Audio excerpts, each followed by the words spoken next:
Bismillahirrahmanirrahim. Assalamualaikum warahmatullahi wabarakatuh. Alhamdulillah, segala puji bagi Allah, Tuhan semesta alam, segala puji yang setinggi-tingginya dan sebesar-besarnya. Atas izin beliau juga kita pagi ini hadir di sini bersama-sama melalui virtual Zoom dalam keadaan sehat walafiat. Mudah-mudahan saudara-saudara kita, teman-teman kita yang hari ini sedang kurang sehat, sedang diberikan ujian sakit, mudah-mudahan segera diangkat penyakitnya dan diberikan kesembuhan. Amin ya rabbal alamin. Shalawat serta salam juga tak lupa kita berikan kepada junjungan Nabi besar Muhammad SAW yang telah membawa kita dari kegelapan kepada dunia yang terang benderang. Allahumma sholli ala sayyidina Muhammad wa ala ali sayyidina Muhammad. Terima kasih kepada Ibu Pembina, Ibu Ketua, dan Wakil Ketua, serta para pengurus Majelis Ta'lim Horenisa, dan juga kepada seluruh hadirin jamaah Majelis Ta'lim Horenisa, serta jamaah dari komunitas yang lainnya yang sudah hadir pada pagi hari ini untuk mendengarkan kajian rutin yang hari ini akan dibawakan oleh guru kita, Ustadz Arman Rahman, kajian tentang tematik akhir zaman bagian kedua dengan judul Bintang Zuzan Bin yang datang di malam hari. Judul tersebut merupakan lanjutan dari materi sebelumnya dengan judul Matinya Teknologi di Akhir Zaman. Ini judulnya serem ya Ustadz ya, Masya Allah ya. Baik, saya akan bacakan sedikit surah At-Tariq ya Ustadz ya. Bismillahirrahmanirrahim. Demi langit dan yang datang pada malam hari, dan tahukah kamu apakah yang datang pada malam hari itu? Yaitu bintang yang bersinar tajam. Itu ayat 1 sampai dengan 3. Nanti akan dibahas secara mendalam oleh Ustadz Arman Rahman tentang bintang Zuzan bin yang datang di malam hari. Baik, karena ini Ibu Ketua pagi ini tidak bisa hadir karena ada suatu keperluan, dan juga Bu Yanti tadi udah menyampaikan bahwa on off kita mungkin tidak berlama-lama. Kita persilahkan kepada Ustadz Arman Rahman untuk menyampaikan tausiahnya dan kajiannya tentang bintang Zuzan bin, supaya kita nanti bisa lebih banyak juga untuk sesi tanya jawab. Baik Ustadz, silakan Ustadz. Insyaallah, terima kasih Bunda. Saya mau sharing gambarnya dulu. Baik.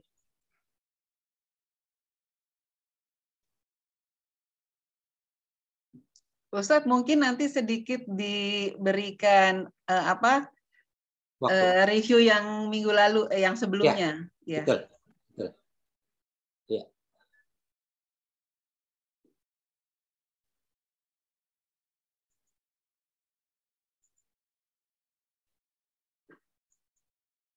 Bismillahirrahmanirrahim. Kelihatan gambarnya Bunda ya? Kelihatan. Suara juga sudah tadi ya?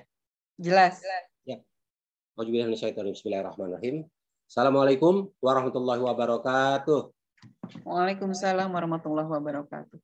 Alhamdulillahilladzi khalaqal insana fi ahsani taqwim tsumma radatna wa salasafilin lalladzina amanu wa amilus sholihat.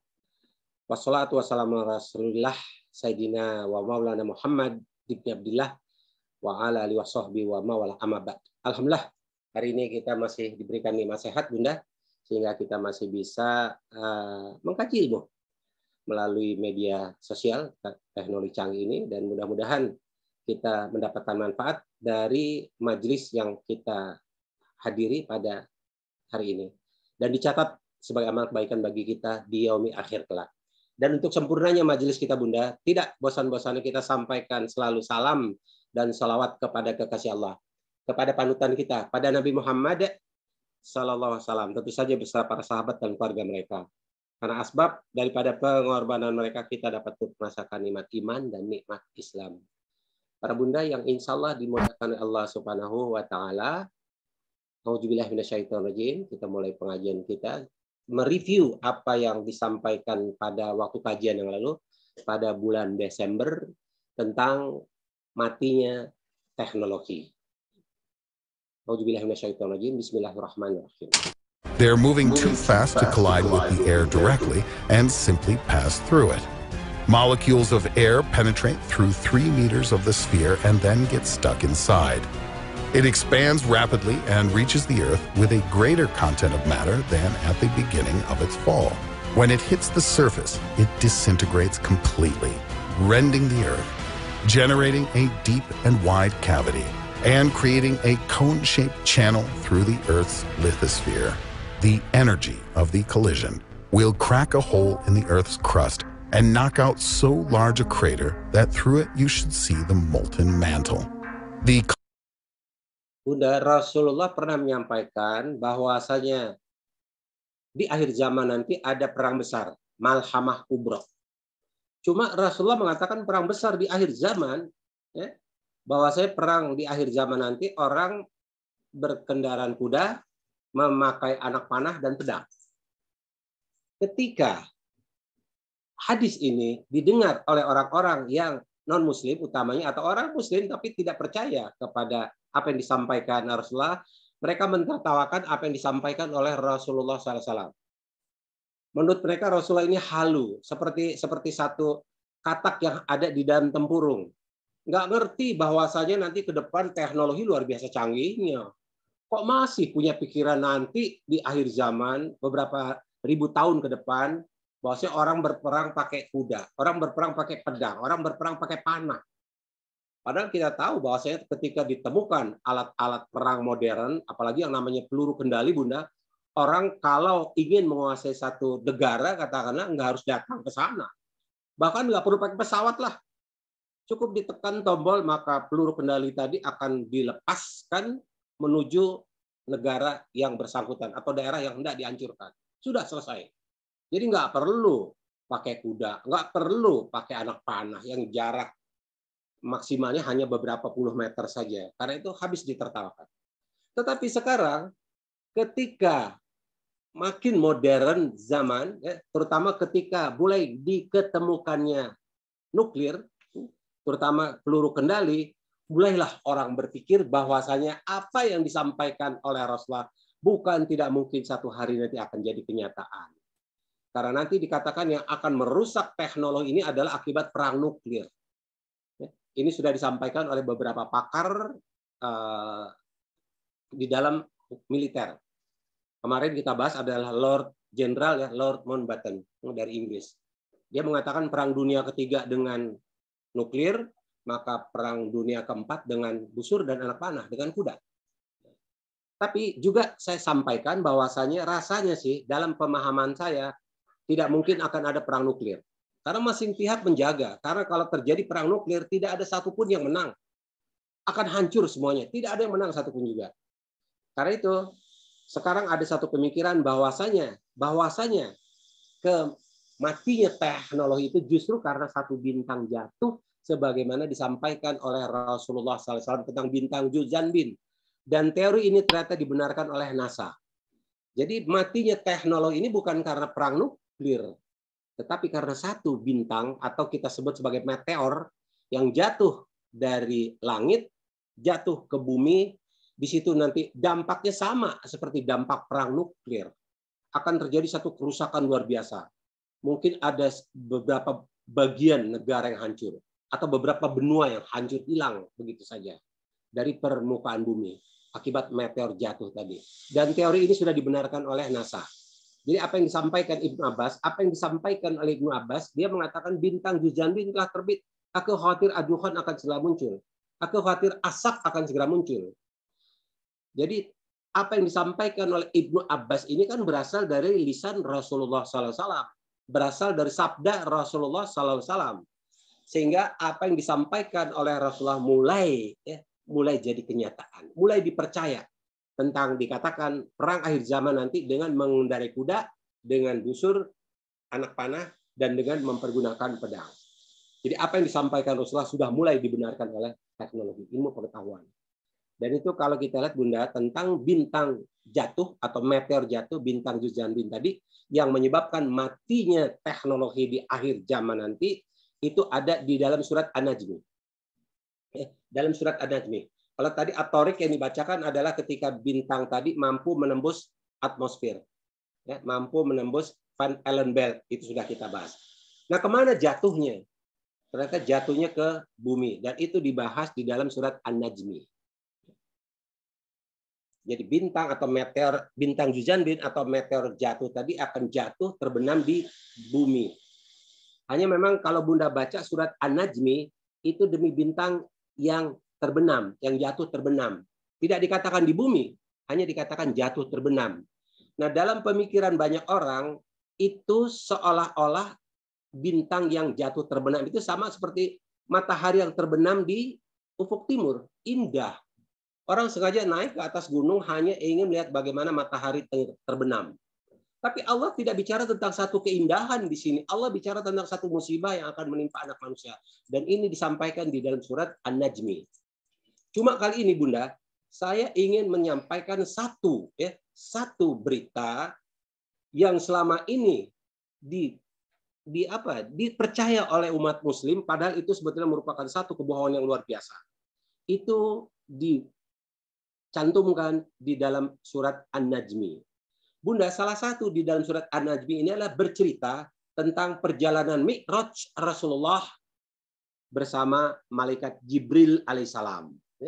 Dalam An-Najmi disampaikan salah satu isi daripada surat An-Najmi itu bagaimana Rasulullah Shallallahu Alaihi Wasallam diajak oleh malaikat Jibril untuk ke Sidratul Muntaha, bahkan terus naik sampai ke atas, sampai ke Mustawa, sampai berjumpa dengan Allah Subhanahu Wa Taala. Dan ternyata surat An-Najmi ini ya membuka satu kebohongan yang selama ini sudah diterima oleh kebanyakan umat Muslim. Diterima sebagai satu kebenaran.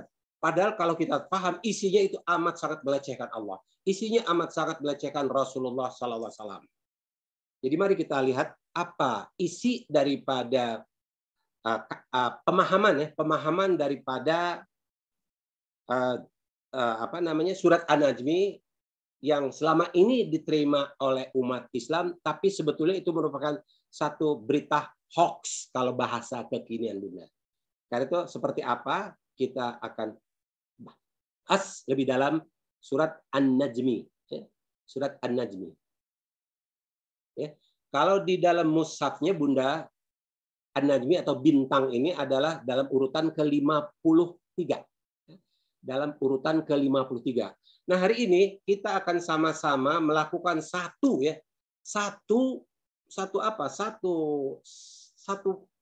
penyangkalan terhadap satu kebohongan yang ada di dalam Al-Quran. Kan sekarang yang sedang populer itu adalah turn-back crime. Jadi ketika kejahatan merajalela, maka polisi membuat satu program namanya turn-back crime. Bagaimana memutarbalikkan, bagaimana mencegah agar kejahatan tadi tidak terjadi. Nah, kali ini kita akan mencoba untuk membersihkan atau menempatkan kembali ajaran Al-Quran pada tempat yang sebagaimana diinginkan oleh Allah, sebagaimana disampaikan oleh Rasulullah Sallallahu Alaihi Wasallam. Salah satu itu adalah surat An-Najmi, demi bintang. Let my people go. The slaves are mine. Their lives are mine. Nabi Musa, all that they own is mine. Bertemu dengan Firaun, dakwah pada I Firaun. do not know your God, nor will I let Israel go. Who are you to make their lives bitter in hard bondage? Man shall be ruled by law, not by the will of other men. Tidak dipercaya Nabi Musa itu utusan Who is Allah. this God that I should let your people go? Aaron, cast down my staff before Pharaoh, that he may see the power of God.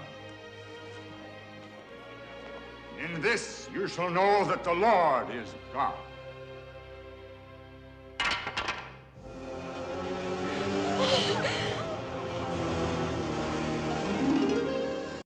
Bunda, setiap nabi pasti diberikan satu mukjizat kepada mereka. Untuk membuktikan kepada orang-orang yang didakwahi oleh mereka bahwasanya mereka ini bukan asal ngomong saja. Bukan menyampaikan berita-berita bohong. tetapi mereka benar merupakan utusan Allah. Karena itu setiap nabi pasti diberikan mukjizat oleh Allah Subhanahu wa taala. Salah satu yang kita lihat tadi adalah mukjizat yang Allah berikan kepada Nabi Musa alaihissalam. Nah, ketika Fir'aun tidak percaya kepada Nabi Musa alaihissalam, maka Nabi Musa melemparkan tongkatnya, maka tongkatnya berubah jadi ular. Cuma ketika tongkat Nabi Musa berubah jadi ular, ketawa Fir'aun. Dilecehkan Nabi Musa. Mengapa? Karena kemampuan sihir semacam itu juga dimiliki oleh orang-orang Mesir. Orang-orang Mesir banyak yang ahli sihir. Jadi dulu siapa saja bangsa Mesir, orang Mesir yang punya kemampuan ilmu sihir itu dianggap orang yang mumpuni. Bahkan bisa mendapatkan kedudukan yang tinggi sebagai penasihat Fir'aun. Itu orang-orang yang punya kemampuan sihir. Nah, Nabi Musa juga diberikan kemampuan sihir yang sedang tren pada saat itu. Cuma bedanya kemampuan sihir Nabi Musa alaihissalam itu jauh di atas kemampuan sihir orang-orang Mesir. Jadi ketika dilemparkan tongkatnya oleh Nabi Musa alaihissalam berubah jadi ular, maka Fir'aun memerintahkan kepada para ahli sihirnya juga untuk menandingi ularnya Nabi Musa dengan cara melempar tongkat mereka masing-masing. Ahli sihir yang tidak punya tongkat tapi punya tali, dilempar tali, maka tali tadi juga berubah jadi ular. Tapi apa yang terjadi? Ternyata ular yang berasal dari tongkat Nabi Musa alaihissalam menelan semua ular-ular yang berasal dari tongkat atau tali para ahli sihir tadi. Ketika semua ular-ular yang berasal dari tongkat para ahli sihir tadi habis, maka Nabi Musa mengambil kembali ularnya dan ularnya berubah jadi tongkat. Nah, di sini anehnya. Sihir itu kan adalah kemampuan menghipnotis mata manusia. Tongkat tadi tidak benar-benar berubah jadi ular. Itu hanya pemandangan manusia saja yang disihir sehingga nampaknya seolah-olah tongkat tadi berubah jadi ular. Tapi sebenarnya tetap tongkat. Yang jadi masalah adalah ketika ular yang berasal dari tongkat ahli sihir tadi dimakan, ditelan oleh ularnya Nabi Musa, itu tongkat mereka hilang semuanya. Kemana larinya tongkatnya? Seolah-olah benar dimakan oleh tongkatnya Nabi Musa alaihissalam. Nah, disinilah tidak bisa dijelaskan dengan akal. Harusnya kalau kemampuan sihir biasa, ketika Nabi Musa mengambil tongkatnya kembali, ular menjadi tongkat, maka ular-ular atau tongkat para ahli sihir itu juga akan berubah jadi tongkat lagi. Mereka tadi, para ahli sihir akan mengambil tongkatnya. Tetapi yang terjadi, tongkat para ahli sihir tadi hilang semuanya. Hilang, ditelan oleh tongkatnya Nabi Musa alaihissalam. Nah, ini nggak masuk akal. Karena itu para ahli sihir Fir'aun mengatakan bahwasanya ini bukanlah kemampuan manusia semata, tapi kemampuan dari Zat yang telah menciptakan manusia, dari Allah. Karena itu semua ahli sihir Fir'aun itu bersyahadat pada Nabi Musa alaihissalam. Meskipun mereka diancam oleh Fir'aun, diancam dipotong tangan mereka secara bersilang, tangan kanan, kaki kiri, diancam untuk dipotong, tapi mereka tidak takut. Mereka lebih takut kepada Allah ketimbang takut kepada Fir'aun. Nah, itulah ilmu sihir yang Allah berikan kepada Nabi Musa alaihissalam yang disebut sebagai satu mukjizat. Ya, satu mukjizat. Mukjizat itu artinya adalah sesuatu yang membuat orang dia diam atau speechless, nggak mampu ngomong. Ya, itu yang Allah berikan kepada Nabi Musa alaihissalam. Salah satu. Puncaknya kita tahu bahwasanya Nabi Musa itu sanggup membelah lautan, sanggup membelah Laut Merah. Ini puncak ilmu mukjizat atau mukjizat yang Allah berikan kepada Nabi Musa alaihissalam. Waktu berjalan, Bunda. Waktu berjalan, kemudian datang Nabi berikutnya, yaitu Nabi Isa alaihissalam. Nah, cuma kemampuan mukjizat yang Allah berikan kepada Nabi Isa alaihissalam bukanlah kemampuan sihir. Mengapa? Zaman sudah berubah. Dari zaman Nabi Musa ke zaman Nabi Isa alaihissalam itu ada jeda waktu ratusan tahun. Nah, pada zaman Nabi Isa alaihissalam, kemampuan sihir itu dianggap sebagai satu kemampuan setan. Sehingga orang yang punya ilmu sihir dianggap sebagai pengikut setan. Jadi siapa saja yang ketahuan mempraktekkan ilmu sihir pasti akan ditangkap dan pasti akan dibakar hidup-hidup. Itu hukuman bagi orang-orang ahli sihir. Karena dianggap ini adalah pengikut setan. Karena itu kemampuan yang Allah berikan kepada Nabi Isa alaihissalam bukanlah kemampuan sihir. Tetapi kemampuan apa? Di zaman itu yang sedang tren adalah ilmu pengobatan. Namun sebelum Nabi Isa dewasa, salah satu mukjizat yang Allah berikan kepada Nabi Isa adalah dia bisa bicara. dalam usia 1 hari, kita tahu bahwasanya ketika Siti Maryam sedang mengandung Nabi Isa alaihissalam dan kandungan tadi makin membesar dan sudah tiba waktunya untuk hamil, dia keluar dari kampungnya. Karena malu tadi. Karena selama ini dipergunjingkan dia seorang pejinah saja dan terpaksa melahirkan di luar kampungnya. Ya. Tapi setelah melahirkan, Allah perintahkan kepada Siti Maryam untuk kembali ke desanya, untuk kembali ke tempatnya. Ya. Itu di Bethlehem, untuk kembali ke tempatnya, untuk menyampaikan bahwasanya yang dikandungnya bukanlah seorang anak haram, tetapi seorang nabi. Nah, ketika sampai di kampungnya, habis Siti Maryam itu dihina, diejek, ya, dibully, dan dikatakan sebagai pezina. Nah, saat itulah Nabi Isa alaihissalam yang baru berusia 1 hari mampu bercakap-cakap, memberikan satu klarifikasi bahwasanya ibunya bukan seorang pezina. Bahwasanya dia ada di dalam rahim ibunya itu atas qadrallah, atas ketetapan Allah yang hendak menjadikan Nabi Isa alaihissalam sebagai utusan Allah. Dia bisa bicara hanya pada hari pertama itu saja. Setelah itu ya seperti bayi umumnya seperti biasa. Nah, kemampuan yang diberikan kepada Nabi Isa alaihissalam ketika mulai dewasa adalah kemampuan pengobatan. Itu yang sedang tren pada masa itu. Cuma kemampuan mukjizat yang Allah berikan kepada Nabi Isa alaihissalam, kemampuan pengobatan tadi jauh melebihi kemampuan yang ada pada zamannya. Contoh misalnya untuk mengobati penyakit kulit itu kan harus dibuat ramuannya dulu. Entah berupa salep, entah berupa cairan atau apa saja. Dioleskan ke kulit yang sakit dan perlu waktu untuk bisa sembuh total, untuk bisa kulitnya kembali mulus. Mungkin perlu waktu 1 minggu, mungkin perlu waktu 1 bulan, atau mungkin perlu tahunan. Baru bisa kembali normal. Nah, kemampuan yang Allah berikan kepada Nabi Isa alaihissalam adalah tidak pakai obat, tidak pakai ramuan. Cukup orang yang punya penyakit kulit, katakan orang penyakit kusta, diusap tangannya oleh Nabi Isa alaihissalam, spontan saat itu juga sembuh total. Mulus kembali kulitnya. Dan ini tidak dimiliki oleh ahli pengobatan pada zamannya.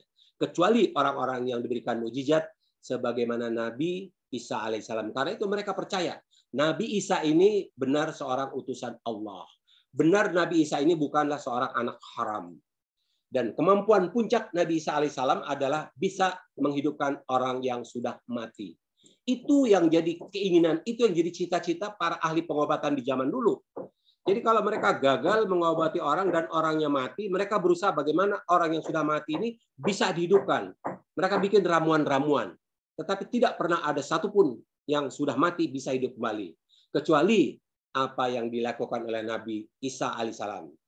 Di dalam Injil dikatakan ada seorang yang sudah mati 3 hari, namanya Lazarus, dihidupkan kembali oleh Nabi Isa alaihissalam atas izin Allah Subhanahu wa Ta'ala. Damn you, Jesus. Damn us both.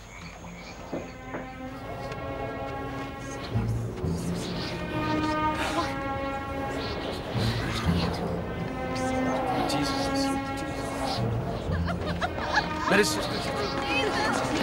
Please. It's all right. Remove the stone.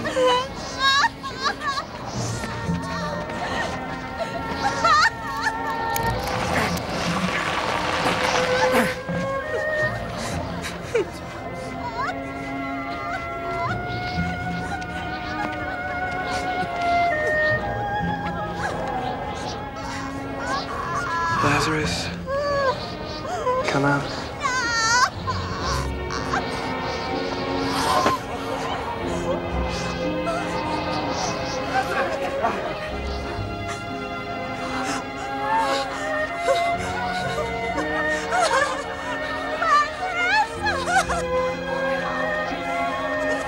Mary.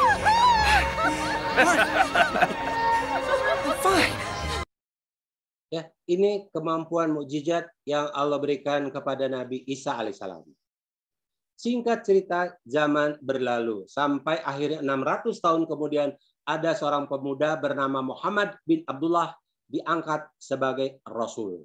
Dan peristiwa itu terjadi di Gua Hiro ketika malaikat Jibril alaihissalam mendatangi Rasulullah sallallahu alaihi wasallam.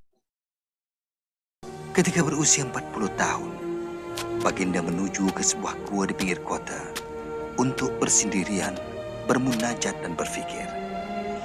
Baginda bimbang akan ketidakadilan di Makkah, penghambaan, layanan buruk terhadap wanita, sifat tamak dan suka berjudi, membunuh bayi baru lahir, dan pemujaan patung berhala daripada kayu dan batu.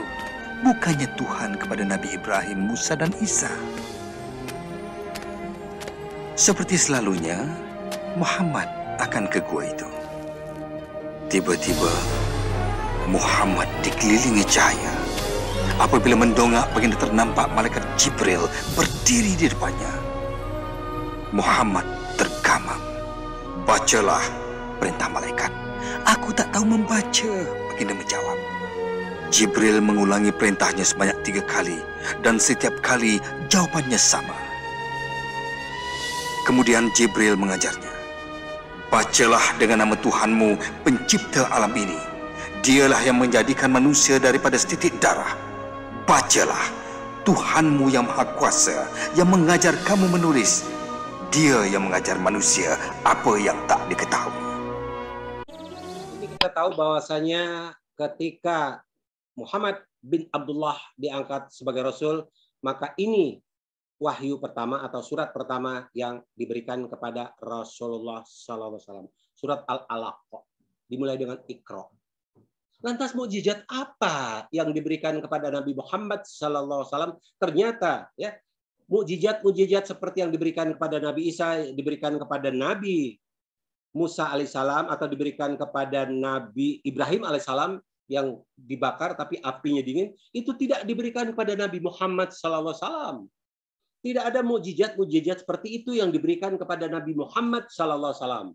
Walaupun ada hadis mengatakan Rasulullah pernah membelah bulan, tapi orang tidak bertumpu kepada mukjizat semacam itu. Praktis sebetulnya Rasulullah tidak pernah diberikan mukjizat yang bisa dilihat dengan mata kepala orang-orang pada waktu itu. Itu yang terjadi. Mengapa demikian? Karena ingat, umat Rasulullah ini tidak hanya umat pada zaman ketika beliau masih hidup, tetapi umat Rasulullah itu sampai sekarang yang syarat dengan ilmu pengetahuan dan teknologi. Karena itu mengapa yang pertama kali disampaikan oleh malaikat Jibril alaihissalam surat Al-Alaq itu dimulai dengan Iqra. Rasulullah mengatakan, ma'ana biqra Iqra. Aku nggak bisa baca Iqra. Demi Allah, malaikat Jibril bukan nggak tahu Rasulullah nggak bisa baca tulis, tapi tetap mengatakan Iqra. Mengapa? Karena surat ini tidak hanya untuk Nabi Muhammad, tetapi untuk umatnya sampai akhir zaman. Dengan Iqra, Allah menyuruh kita untuk membaca. Dengan Iqra, Allah menyuruh kita masuk ke gudang ilmu pengetahuan. Dengan Iqra, Allah menyuruh kita cerdas. Jadi, ciri umat akhir zaman ini adalah pada kecerdasan akalnya. Karena itu, kalaulah mukjizat yang ditampakkan oleh Nabi Musa alaihissalam atau ditampakkan oleh Nabi Isa alaihissalam hanya bisa dipercaya oleh orang-orang yang bisa melihatnya secara langsung.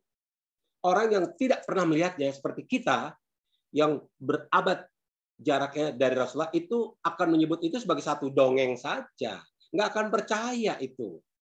Karena itu tidak Allah berikan mukjizat seperti itu. Karena mukjizat seperti itu buat orang sekarang itu cuma hoax saja. Cuma cerita dongeng pengantar tidur saja. Yang hanya pantas diceritakan kepada anak-anak. Karena itu sebetulnya mukjizat yang Allah berikan kepada Nabi akhir zaman ini adalah satu kecerdasan yang dicantumkan di dalam Al-Quran. Ya, itulah. Jadi mukjizat yang Allah berikan kepada Nabi Muhammad SAW itu adalah Al-Quran. Berapa banyak mukjizat yang Allah tampakkan melalui kebenaran-kebenaran yang ada di dalam Al-Quran. Satu hal yang duduk tidak pernah bisa dipahami oleh orang-orang ternyata bisa dibuktikan oleh ilmu pengetahuan. Contoh waktu itu pernah dibahas bahwasanya bagaimana seorang ahli oceanograf Yves Cousteau itu menemukan dua lautan yang tadinya terpisah, tapi ketika dibuat terusan Suez, Laut Mediterania dengan laut bertemu, dan itu ternyata tidak saling melampaui. Dan ketika Yves Cousteau ke sana dengan peralatan selam, itu beliau heran. Karena ikan-ikan saja begitu masuk dari Laut Mediterania mau ke laut sebelahnya, padahal hanya dibatasi oleh semacam dinding tipis, jadi berbalik lagi ikannya. Aneh. Dan ketika diselidiki kadarnya berbeda, ya walaupun tidak banyak tapi berbeda. Ikan-ikan seperti mentok ke tembok tipis yang tidak nampak, balik lagi. Dan ketika disampaikan penemuannya, maka disampaikan ini sudah ada di dalam Al-Quran. Ada di dalam surat Ar-Rahman. Marajal bahraini yaltaqiyan bainahuma barzahul la yabghiyan. Ada dua lautan yang tadinya terpisah, tapi ketika dua lautan tadi bertemu, karena dibuka di terusan Suez, maka tidak saling melampaui. Dan ini sudah disampaikan kepada Aib Zakuza, dia heran. Dia mengatakan nggak mungkin seorang yang bernama Muhammad yang dikatakan buta huruf ngerti satu ilmu pengetahuan yang baru bisa dibuktikan beberapa abad ke depan. Apalagi untuk sampai ke tempat itu perlu satu peralatan modern. Apalagi waktu itu pertemuan dua lautan itu belum ada. Karena terusan Suez itu belum dibuat di zaman Rasulullah SAW. Karena itu dia mengatakan ini satu mukjizat. Bahwasanya yang menyampaikan ini bukan lisan seorang Muhammad, tetapi dari zat yang telah menciptakan seluruh alam semesta. Itu satu bukti bahwasanya Al-Quran ini merupakan satu mukjizat yang Allah berikan kepada umat akhir zaman. Al-Quran. Ya. Karena itu ya, banyak di antara mereka ya, banyak di antara sudah itu melampaui batas. Ya. Karena orang-orang kalau hanya diberikan ilmu sihir semacam yang dilakukan oleh Nabi Musa atau ilmu pengobatan seperti sihir juga yang dilakukan oleh Nabi Isa alaihissalam, apakah mereka semuanya langsung taat beribadah pada Allah? Ternyata enggak juga tuh. Ternyata sesudah itu banyak dari mereka melampaui batas perbuatan mereka tetap merusak bumi. Bagaimana Nabi Isa alaihissalam sudah menyampaikan mukjizatnya, tapi banyak ya di antara mereka, terutama para ahli-ahli kitab ya yang tidak mau dilampaui oleh Nabi Isa alaihissalam, maka tetap mengatakan Nabi Isa alaihissalam ini adalah orang anak haram. Itu contohnya. Bahwasanya ilmu semacam itu tidaklah bisa diandalkan untuk umat akhir zaman ini. Karena ciri umat akhir zaman ini adalah dengan ilmu pengetahuan. Dan ilmu pengetahuan itu Allah ajarkan di dalam Al-Quran. Ya. Karena itu mukjizat akhir zaman ini adalah Al-Quran. Karena itu kita disebut generasi Iqra. Iqra. Kita harus memakai kecerdasan akal kita. Karena itu Allah berfirman di dalam surat Shad, kamu akan mengetahui kebenaran berita Al-Quran dalam waktu dekat. Siapa yang menyampaikan kebenaran berita Al-Quran? Ternyata ilmu pengetahuan dan teknologi. Banyak ilmu pengetahuan. Seperti tadi hadis Rasulullah saja ya, tentang bintang Juzanbin. Ternyata sudah mulai dibuktikan oleh NASA kebenarannya. Bukan lagi satu cerita dongeng, itu contohnya. Yang membenarkan semua itu, baik ayat maupun hadis itu ternyata adalah ilmu pengetahuan. Karena itu Allah mengatakan, kamu akan segera mengetahui kebenaran berita Al-Quran dalam waktu dekat. Itu janji Allah. Karena itu sebagai generasi Iqra, ya, kita harus mempergunakan akal kita. Karena kalau kita tidak mempergunakan akal kita, kita akan jadi orang-orang yang bisa, orang-orang yang murtad. Bisa orang-orang yang keimanannya justru merusak ajaran kita sendiri. Ya. Karena itu sekali lagi bahwasanya akal ada dua, kata Rasulullah, satu di kepala, satu di kolbu. Ya, ini sudah saya bahas, tidak saya bahas lagi. Ya. Akal ada dua, satu di kepala, satu di kolbu. Karena itu Bunda, mari sekarang kita lihat. Ya. Al-Quran tidak bisa dirubah, itu sudah pasti. Al-Quran tidak mungkin bisa dipalsukan, itu sudah pasti, itu jaminan Allah. Jangankan dirubah, ya, dirubah tanda bacanya saja itu nggak mungkin. Misalnya Bismillah jadi Bismillah, hanya untuk menghilangkan kata Allah, nggak mungkin. Mengapa? Karena Al-Quran ini banyak orang-orang yang hafal Al-Quran, sehingga ada dirubah sedikit saja, pasti ketahuan. Nah Al-Quran ini Bunda, kalau kita lihat dibagi dua, ayat-ayat muhkam. Muhkam ini arti jelas, nggak perlu dijelaskan lagi, sudah jelas artinya. Ya. Sedangkan ayat-ayat mutasyabihat yang ada di dalam Al-Quran adalah satu ayat yang harus dijelaskan, biasanya dijelaskan pada ayat-ayat lain, di surat lain, atau dijelaskan melalui lisan Rasulullah, yang disebut sebagai hadis Rasulullah SAW. Atau ada ayat-ayat mutasyabihat yang dulu tidak pernah bisa dijabarkan, tidak bisa dipahami, baru bisa terbukti sekarang di akhir zaman ini, ya, dengan ilmu pengetahuan. Al-Quran ada ayat muhkam, ayat yang sudah jelas, nggak perlu dijelaskan, dan ada ayat mutasyabihat, ayat yang harus dijelaskan, baik oleh ayat-ayat di surat berikutnya, atau hadis-hadis Rasulullah, atau oleh ilmu pengetahuan modern. Itu yang harus kita pahami tentang Al-Quran. Kita sekarang akan melihat di mana mukjizatnya Al-Quran. Bunda, bahwasanya Al-Quran ini dijaga oleh Allah Subhanahu wa Ta'ala, itu janji Allah. Sebagaimana firman Allah dalam surat Al-Hijr, Allah lah yang menjaga. Allah yang menurunkan Al-Quran, dan pasti di sini Allah mempergunakan kalimat kami, bukan Allah ya. Sesungguhnya kamilah yang menurunkan Al-Quran dan pasti kami pula yang memeliharanya. Artinya kami di sini tidak hanya Allah sendiri yang menjaga, memeliharanya, tetapi ada keterlibatan orang-orang lain. Ya, menurunkan Al-Quran itu kan tidak Allah langsung menurunkan kepada Nabi Muhammad, tetapi melalui malaikat Jibril. Ya, itu disebut kami. Sedangkan yang memeliharanya, kami yang memeliharanya itu melibatkan manusia-manusia, terutama pada para hafiz Quran. Jadi kalau ada kandungan Al-Quran dirubah, para hafiz Quran akan tahu. Karena itu Allah menyampaikan, pasti kami pula yang akan memeliharanya. Nah, di sini Bunda, kita mungkin bukan seorang hafiz Quran. Tetapi Bunda, kita masih bisa memelihara Al-Quran, yaitu kebenaran Al-Quran. Jangan sampai berita di dalam Al-Quran ini diplesetkan, padahal itu bukan berasal dari Rasulullah, bukan berasal dari hadis-hadis sahih, tetapi berasal dari orang-orang yang ingin merubah Al-Quran, tetapi nggak bisa dirubah.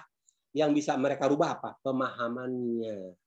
Udah banyak sekarang pemahaman terhadap Al-Quran itu bukan sebagaimana diinginkan oleh Allah dan Rasulnya. Nah, inilah kita punya kewajiban untuk memeliharanya. Karena itu salah satu yang akan kita bahas pada hari ini dalam surat An-Najmi tadi, ya ini akan terjadi di akhir zaman, bagaimana satu kebohongan di dalam Al-Quran yang sudah diterima secara umum dan dianggap itu seolah-olah berasal dari Rasulullah Sallallahu Alaihi Wasallam. Karena itu Bunda, mari kita lihat lagi. Mari kita lihat apa berita di dalam Al-Quran, berita hoax di dalam Al-Quran. Cuma Bunda, yang saya pakai ini adalah tarikh. Tarikh itu artinya ketetapan masa atau sejarah lah Bunda, bukan tafsir ya. Kalau tafsir orang bisa berbeda pendapat Bunda. Contoh gini, lams. Lams di dalam Al-Quran itu dikatakan perempuan dan laki-laki yang bukan muhrim bersentuhan, lams bersentuhan batal wudunya dan harus wudu lagi. Kalau tidak ada air bertayamum. Tetapi Imam Malik mengatakan yang dimaksud lam bersentuhan bukan muhrim itu adalah kalau ada syahwat, kalau ada nafsu.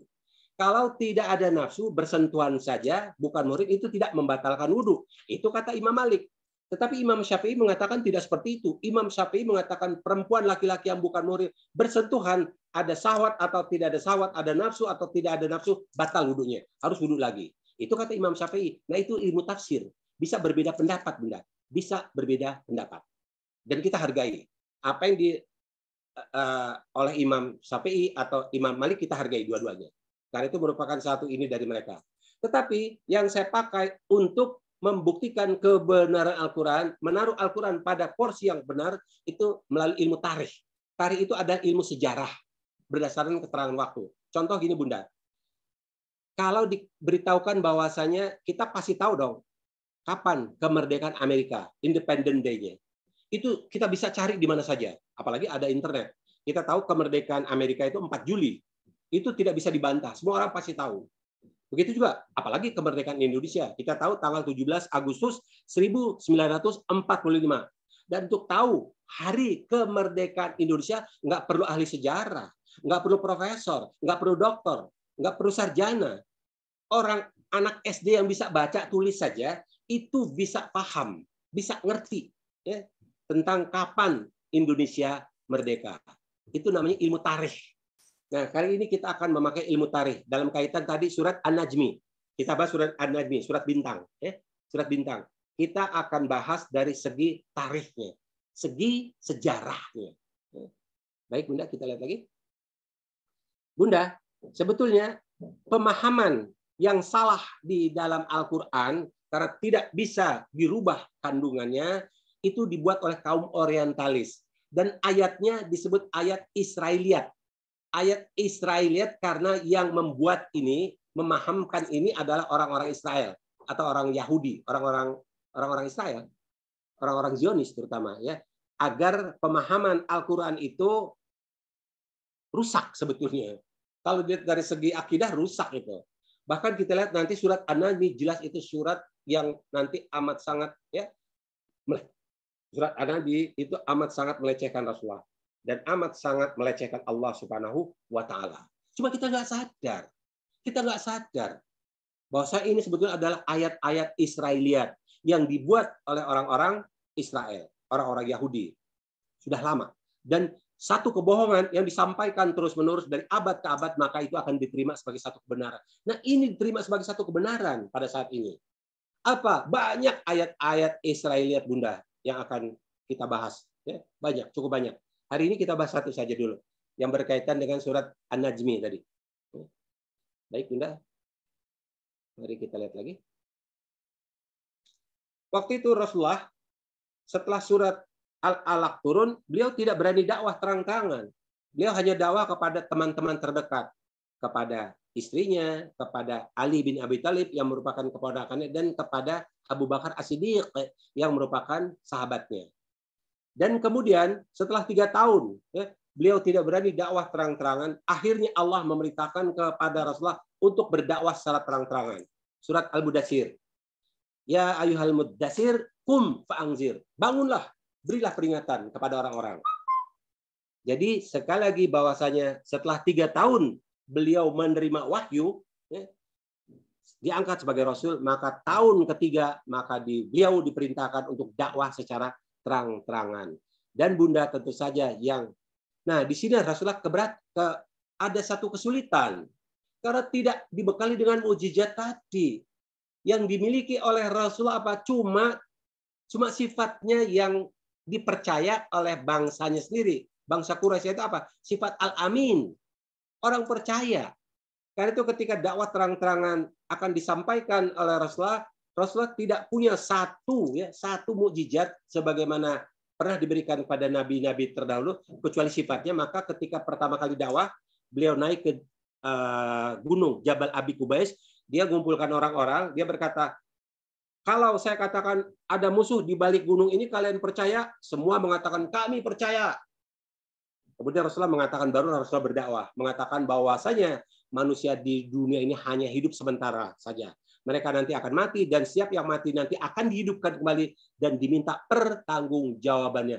Nah, ketika menyampaikan dakwah ini, orang-orang semua melecehkan Rasulullah. Mereka mengatakan, Muhammad, kami mati bukan karena Tuhan kamu, kami mati ini karena waktu.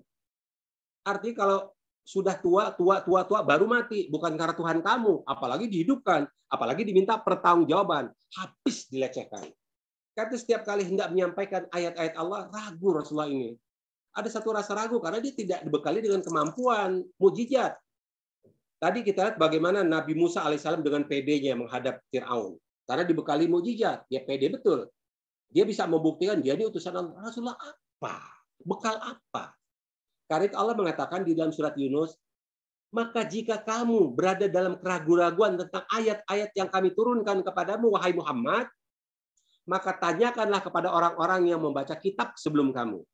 Siapa orang-orang yang membaca kitab sebelum kamu? Itu artinya kepada orang-orang yang baca kitab Taurat. Orang yang baca kitab Injil. Karena kita tahu salah satu orang yang membenarkan lisan Rasulullah itu adalah paman daripada Siti Khadijah, Warakah bin Nawfal. Dia seorang ahli kitab. Dia tahu ketika disampaikan tentang Rasulullah didatangi oleh malaikat Jibril, maka Warakah tahu persis bahwa ini adalah Nabi akhir zaman. Karena itu dia mengatakan satu hari nanti kamu akan diusir oleh kaum kamu, sebagaimana terjadi pada nabi-nabi terdahulu. Kalau saat kamu diusir, aku masih hidup, maka aku termasuk yang akan membelamu. Sayang Warakah bin Nawfal meninggal sebelum Rasulullah berdakwah secara terang-terangan. Nah, karena itu dikatakan kamu datang kepada ahli-ahli kitab. Tanyakan kepada mereka. Karena mereka pasti akan membenarkan tentang apa yang kamu sampaikan. Karena di dalam Taurat, di dalam Injil dikatakan Tuhan ini hanya satu. Hanya menyembah Allah, tidak menyembah Tuhan-Tuhan lain. Pasti akan membenarkan apa yang telah kamu sampaikan. Karena itu silakan tanya kepada mereka. Ini perintah Allah. Perintah Allah kepada Rasulullah. Pantas kalau itu Rasulullah ketika waktu hijrah, ya, beliau hijrah itu justru bukan ke negara Muslim, tapi ke Habasyah yang waktu itu rajanya orang ahli kitab beragama Nasrani. Karena tahu kebenaran tentang hanya menyembah kepada Allah Subhanahu wa Ta'ala, Tuhan yang satu. Karena itu agama Yahudi, agama Nasrani, dan agama Islam ini adalah agama yang berasal dari langit. Sekali. Nah, Bunda, di Ka'bah dulu itu ada merupakan satu pusat kegiatan. Jadi orang berniaga, orang apa saja banyak di sana, berkumpul di sana. Nah, salah satu yang suka berkumpul di sana adalah namanya Al-Qosasun. Qosas itu artinya dongeng, kisah. Jadi orang-orang pendongeng. Mereka sering mendongengkan cerita-cerita tentang agama. Dan di sini cerita tentang para nabi misalnya. Nah, ketika cerita ya, biasanya Al-Qosasun atau pendongeng-pendongeng tadi kebanyakan orang-orang Israel. Orang Israel nggak punya tanah air. Karena sejak tahun 70 Masehi mereka sudah terusir karena dijajah oleh orang-orang Romawi. Dan banyak di antara mereka bertebaran ke muka bumi, salah satu itu adalah ke Makkah. Nah, di sana mereka banyak yang jadi pendongeng. Nah, mereka kalau cerita tentang Nabi Musa itu luar biasa hebatnya. Bagaimana Nabi Musa berhadapan dengan Fir'aun, bagaimana Nabi Musa mengalahkan Fir'aun dengan ilmu mukjizatnya, bagaimana beliau membelah Laut Merah. Dan orang yang mendengar senangnya bukan main. Malum cerita dongeng dibawakan dengan berapi-api, dibawakan dengan bersemangat, dibawakan dengan cara yang menarik. Apalagi ceritanya menarik, cerita tentang Nabi Musa alaihissalam. Begitu juga tentang Nabi Isa alaihissalam.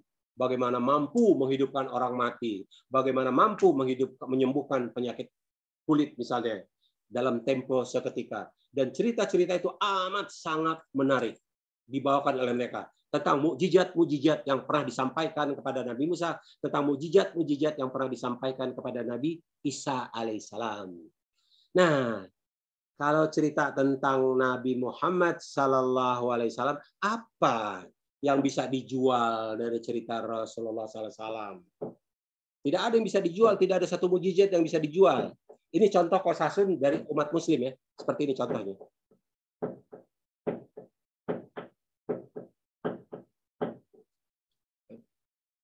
Ini Qosasun dari golongan Muslim muda.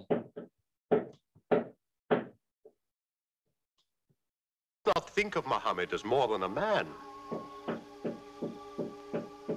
He was collecting firewood one day. Let me do it, I said. Why, he said.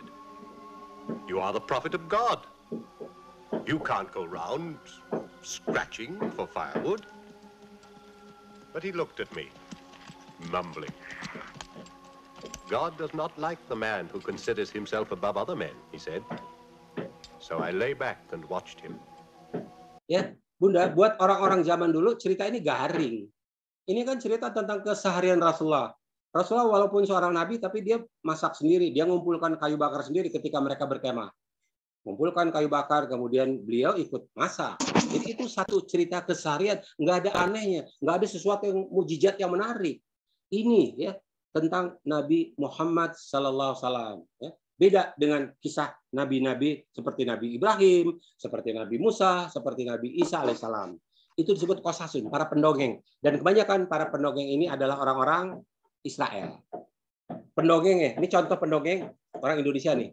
Di Indonesia ini contoh pendongeng ya, supaya Bunda tahu bedanya. Bukan mubalik ya, bukan dai ya, tetapi pendongeng, Qosasun namanya. Ini contohnya Qosasun. Maaf, ini rata-rata ada juga orang-orang Israel yang menjadi pendongeng cerita tentang Nabi Muhammad. Dan begitu mereka tahu ceritanya, mereka banyak ada yang di antara mereka itu akhirnya bersahadat. Salah satu yang bersahadat orang Israel itu adalah Abdullah bin Salam dan satu lagi Ka'b bin Al-Ahbar. Ya, itu mereka langsung bersahadat ketika tahu tentang Al-Qur'an yang diturunkan kepada Rasulullah sallallahu alaihi wasallam. Tapi yang lainnya kebanyakan melecehkan Rasulullah. Ini contoh Qosasun sekarang nih. Jadi ada seorang anak yang sedang bertengkar dengan ibunya. Ibunya memberitahukan sesuatu yang sebenarnya baik untuknya, tapi si anak merasa ibunya tidak sayang padanya, tidak mengerti padanya. Ia marah, ia membentak ibunya dan merasa ibu nggak pengertian sama sekali sama saya. Akhirnya si anak ini pergi dan keluar dari rumah. Sementara ibunya sedih sekali melihat anaknya seperti itu. Di luar rumah, sang anak kemudian merasa perutnya sangat lapar sekali, sehingga ia melihat makanan-makanan yang terjual di jalanan. Kemudian ketika ia memandang ada semangkuk mie yang sedang dijual oleh seseorang, orang yang tanpa ia kenal itu pun mengatakan, "Wahai anak, silahkan duduk di sini, yuk kita bareng-bareng." Nah, ini contoh Qosasun ya. Jadi kita tahu Mbak Oki ini memang termasuk seorang storyteller yang bagus. Bagaimana turun naik intonasi suaranya, kapan dia harus bermuka sedih, kapan dia harus tertawa, seperti itu. Nah, itu terjadi pada Al-Qosasun di zaman Rasulullah dulu. Mereka adalah orang-orang yang pandai memblow up, ya, memblow up satu cerita supaya cerita tadi jadi menarik, ya, supaya orang-orang banyak berkumpul, supaya orang-orang bisa betah mendengarnya tidak hanya 5-10 menit, tetapi bisa berjam-jam mendengarkan apa yang disampaikan oleh Al-Qasasun tadi. Ya. Dan ketika Rasulullah mulai menyampaikan wahyu ayat-ayat Al-Quran, maka ini juga menjadi makanan bagi orang-orang Israel, ya, untuk menyampaikan wahyu Rasulullah tadi, cerita mengenai Nabi Muhammad, tetapi dari versi mereka sendiri. Karena tidak ada sesuatu yang bisa di-blow up dari riwayat hidup Rasulullah Sallallahu Alaihi Wasallam. Sehingga akhirnya mereka buat satu cerita yang sebetulnya bukan berasal dari Rasulullah Sallallahu Alaihi Wasallam. Itulah yang disebut sebagai ayat-ayat Israiliyat. Ya. Jadi ini versi orang-orang Israel.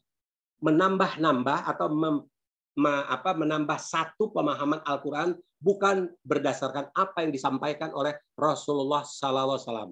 Dan ini ketika disampaikan kepada Rasulullah tentang ayat-ayat Israel ini, apa yang disampaikan oleh Rasulullah kepada para sahabat, Rasulullah mengatakan, ya, sampaikan dari gua hanya satu ayat.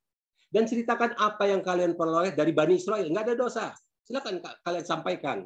Supaya bisa ada satu perbandingan. Loh, yang disampaikan oleh Rasulullah ayatnya begini, kok pemahaman oleh orang-orang Bani Israel kok jadi seperti ini? Karena itu Rasulullah mengatakan, barang siapa sengaja berdusta, artinya Bani Israel tadi sengaja berdusta, mengatasnamakan nama Rasulullah, seolah-olah ini hadis Rasulullah, maka bersiap-siaplah mereka, Bani Israel tadi, para Qasasun tadi, untuk masuk ke dalam neraka jahanam. Nah, cuma mereka kan orang-orang yang menganggap sepi Rasulullah. Mereka tidak takut kepada ancaman Rasulullah Sallallahu Alaihi Wasallam. Kita tahu bagaimana orang-orang Bani Israel di zaman Nabi Musa alaihissalam dulu. Karena itu sekali lagi ayat-ayat Israelit ini berkembang terus dari zaman ke zaman. Tidak hanya di Mekah, tapi juga sampai ke belahan kelima benua. Tidak hanya diceritakan oleh orang-orang Muslim, tetapi juga oleh orang-orang non-Muslim. Dan akhirnya ayat-ayat Israiliyat yang berasal dari Al-Quran tadi, pemahamannya bukan lagi pemahaman yang diinginkan oleh Rasulullah SAW, tapi satu ayat yang sudah di-blow up, yang sudah dilebih-lebihkan oleh mereka, dan akhirnya tujuan cuma satu. Pertama adalah melecehkan Rasulullah SAW. Dan tanpa otomatis juga berarti mereka melecehkan Allah Subhanahu wa ta'ala. Inilah yang disebut sebagai ayat-ayat Israiliyat. Nah, apa ayat-ayat Israel? Bunda, waktu terjadi perang salib dulu, ya, ketika orang-orang Nasrani menguasai satu daerah yang dikuasai oleh umat Muslim, habis umat Muslim dibantai, dibunuh. Dari mulai orang tua sampai bayi pun dibunuh oleh mereka, oleh orang-orang Nasrani.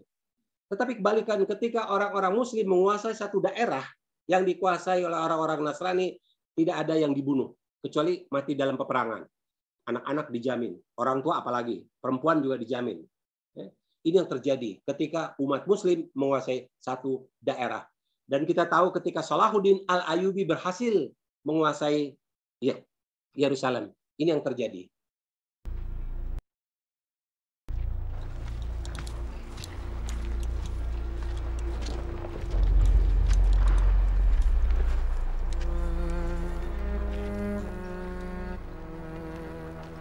Will you yield the city?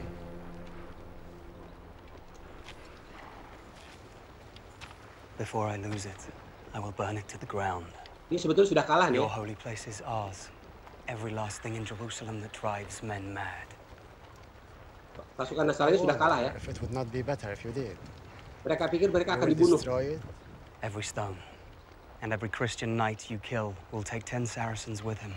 Mereka pikir You will mereka akan destroy dibunuh. your army here and never raise another. I swear to God that to take this city will be the end of you.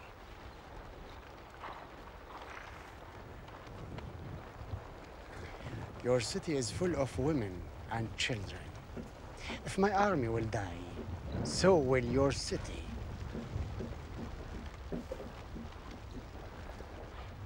You offer terms, I ask none.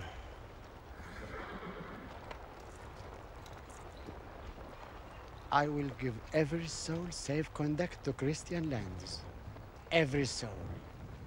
The women, the children, the old, and all your knights and soldiers, and your queen. No one will be harmed. I swear to God. The Christians butchered every Muslim within the walls when they took this city. I am not those men. I am Salahuddin. Salahuddin. Ternyata tidak ada seorang pun yang dibunuh. Bahkan diberikan kebebasan untuk keluar, dikawal. Tidak ada yang dibunuh. Dijamin keamanan mereka. Then under these terms, I surrender Jerusalem. Assalamu alaikum. And peace be with you.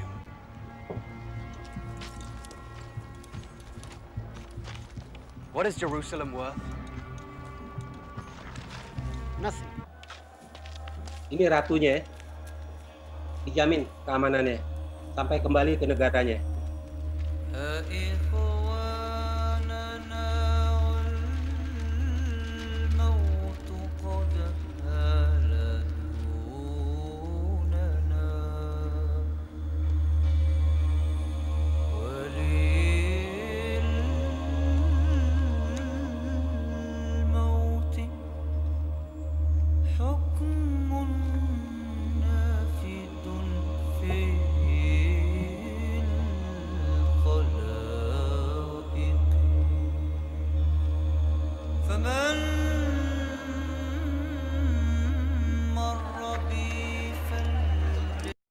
Ini sejarah.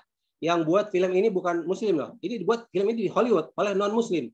Tapi mereka mengakui bagaimana akhlak Muslim di bawah pimpinan Salahuddin Al-Ayyubi. Orang-orang Nasrani yang tetap tinggal di dalam kota Yerusalem dijamin keamanannya. Tempat ibadah mereka tidak dirusak. Mereka tetap diperkenankan untuk ibadah di tempat ibadah mereka dan tidak diganggu sedikit pun. Akibatnya Pak, banyak orang-orang Nasrani itu akhirnya bersyahadat. Ya. Setiap daerah yang diduduki oleh umat Muslim diberikan kebebasan kepada mereka. Mereka tidak dibunuh. Dan akhirnya yang terjadi apa? Banyak di antara mereka tertarik kepada akhlak Muslim. Karena mereka lihat sendiri, waktu mereka masuk ke kota itu, yang waktu itu masih dikuasai oleh orang Islam, mereka lihat bagaimana semua orang Islam yang ada di kota itu dibunuh. Mereka lihat sendiri itu. Tapi ketika orang Muslim masuk, mereka pikir mereka akan dibunuh, ternyata mereka tetap dijaga keamanan mereka. Di situ mereka salut. Akhirnya banyak di antara mereka bersyahadat. Nah, ini yang tidak diingini oleh pimpinan gereja pada waktu itu. Pada waktu itu yang jadi pimpinan gereja ada Uskup Petrus. Dia mengatakan Al-Quran ini adalah sumber penyimpangan dan terorisme yang mengancam tatanan negara Nasrani. Jadi Islam dianggap terorisme itu sudah dari dulu ajaran ini, pemahaman semacam ini. Apabila ingin mengalahkan umat Muslim, maka kalian harus mempelajari Al-Quran. Jadi belajar Al-Quran bukan untuk mendapatkan atau masuk ke dalam agama Islam, tetapi bagaimana mendakwahkan, menyampaikan kepada masyarakat bahwasanya Al-Quran ini adalah satu kitab yang dikatakan kitab suci, tetapi isinya penuh dengan kontradiksi, penuh dengan pertentangan, dan berisi hal-hal yang ditolak oleh akal manusia. Ini disampaikan bahwasanya Al-Quran ini isinya ngaco. Al-Quran isinya kontradiksi. Dan akan kita lihat nanti ada pemahaman Al-Quran yang sebetulnya kontradiksi, nggak masuk akal. Tapi diterima oleh orang-orang sekarang, tidak ditolak. Itu sebetulnya berasal dari kaum orientalis yang berasal dari ayat-ayat Israiliyat. Nah, karena itu mereka tidak ingin bahwasanya Islam ini terus berkembang. Ya, karena kita tahu di zaman Umar bin Khattab itu yang namanya dunia itu 2/3 dikuasai oleh umat Muslim. Bukan karena semata-mata mereka menang perang, tetapi ketika mereka menang di satu daerah, banyak orang-orang bersyahadat dengan sukarela, tanpa tekanan. Dan ini membuat mereka ketar-ketir pimpinan agama non-Muslim. Karena itu, ya tahun 84 diadakan satu semacam konferensi tahun 1894. Nah, disitulah dibentuk kaum orientalis namanya. Jadi mereka sengaja belajar Al-Quran, ya. Bukan untuk mendapatkan hidayah, tetapi bagaimana Al-Quran tadi isinya diselewengkan dengan ayat-ayat Israiliyat agar orang-orang yang memeluk agama Islam itu jadi iman mereka lemah, pemahaman mereka lemah terhadap agama mereka sendiri. Nah, inilah tujuannya. Salah satu kaum orientalis yang masuk ke Indonesia cukup banyak ya. Salah satu yang masuk ke Indonesia ini. Masuk ke Indonesia ini orang Belanda, namanya Haji Abdul Ghaffar. Yang di dalam buku sejarah kita kenal namanya Snoeck Horbronje. Mengapa dia didatangkan khusus oleh pemerintah Belanda? Karena sejak Belanda menguasai Indonesia dari tahun 1500-an ya, sampai tahun 1900 itu Aceh tidak pernah bisa dikuasai. Karena syariat Islam itu berkembang di Aceh. Aceh kan disebut sebagai Serambi Mekah. Nah, untuk mendudukkan Aceh, untuk mengalahkan Aceh harus ada orang yang paham agama Islam, hukum Islam, dan bagaimana membelokkan hukum tadi. Dan ini dilakukan oleh Snok Horgronje. Dan dalam tempo 4 tahun, tahun 1904, maka mulailah Belanda masuk ke Aceh. Akibat satu taktik yang diinikan oleh Snok Horgronje tadi. Ya. Dan salah satu teori dari Snok Horgronje adalah Muslim masuk ke Indonesia ini karena pedagang Gujarat. Jadi dikatakan bahwasanya Muslim atau Islam berkembang di Indonesia ini secara nggak sengaja. Karena mereka tujuannya dari India itu dagang. Nah, sambil dagang mereka menyebarkan agama, yaitu yang disampaikan oleh Snok Horgronje tentang teori Gujarat. Islam itu dari Gujarat. Tetapi kalau dari ilmu tarikh, ilmu sejarah, ternyata tercatat tahun 625 Masehi pernah datang utusan Rasulullah ke Indonesia khusus untuk menyebarkan agama Islam. Siapa orang tadi? Orang tadi ternyata Ali bin Abi Thalib. Jadi ketika Rasulullah mulai hijrah ke Madinah, beliau hijrah tahun 623. Nah, tahun 632. Tahun 635, 3 tahun kemudian beliau mengirim para pendakwah ke seluruh belahan bumi untuk mensiarkan agama Islam. Ada yang ke Raja Persia, ada yang ke Raja Majusi. Tahun 625 Masehi.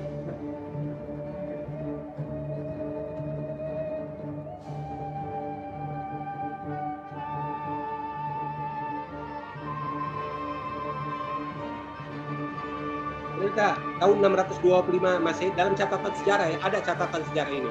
Bahkan pemerintah Belanda saja punya. Ali bin Abi Thalib pernah ke Indonesia.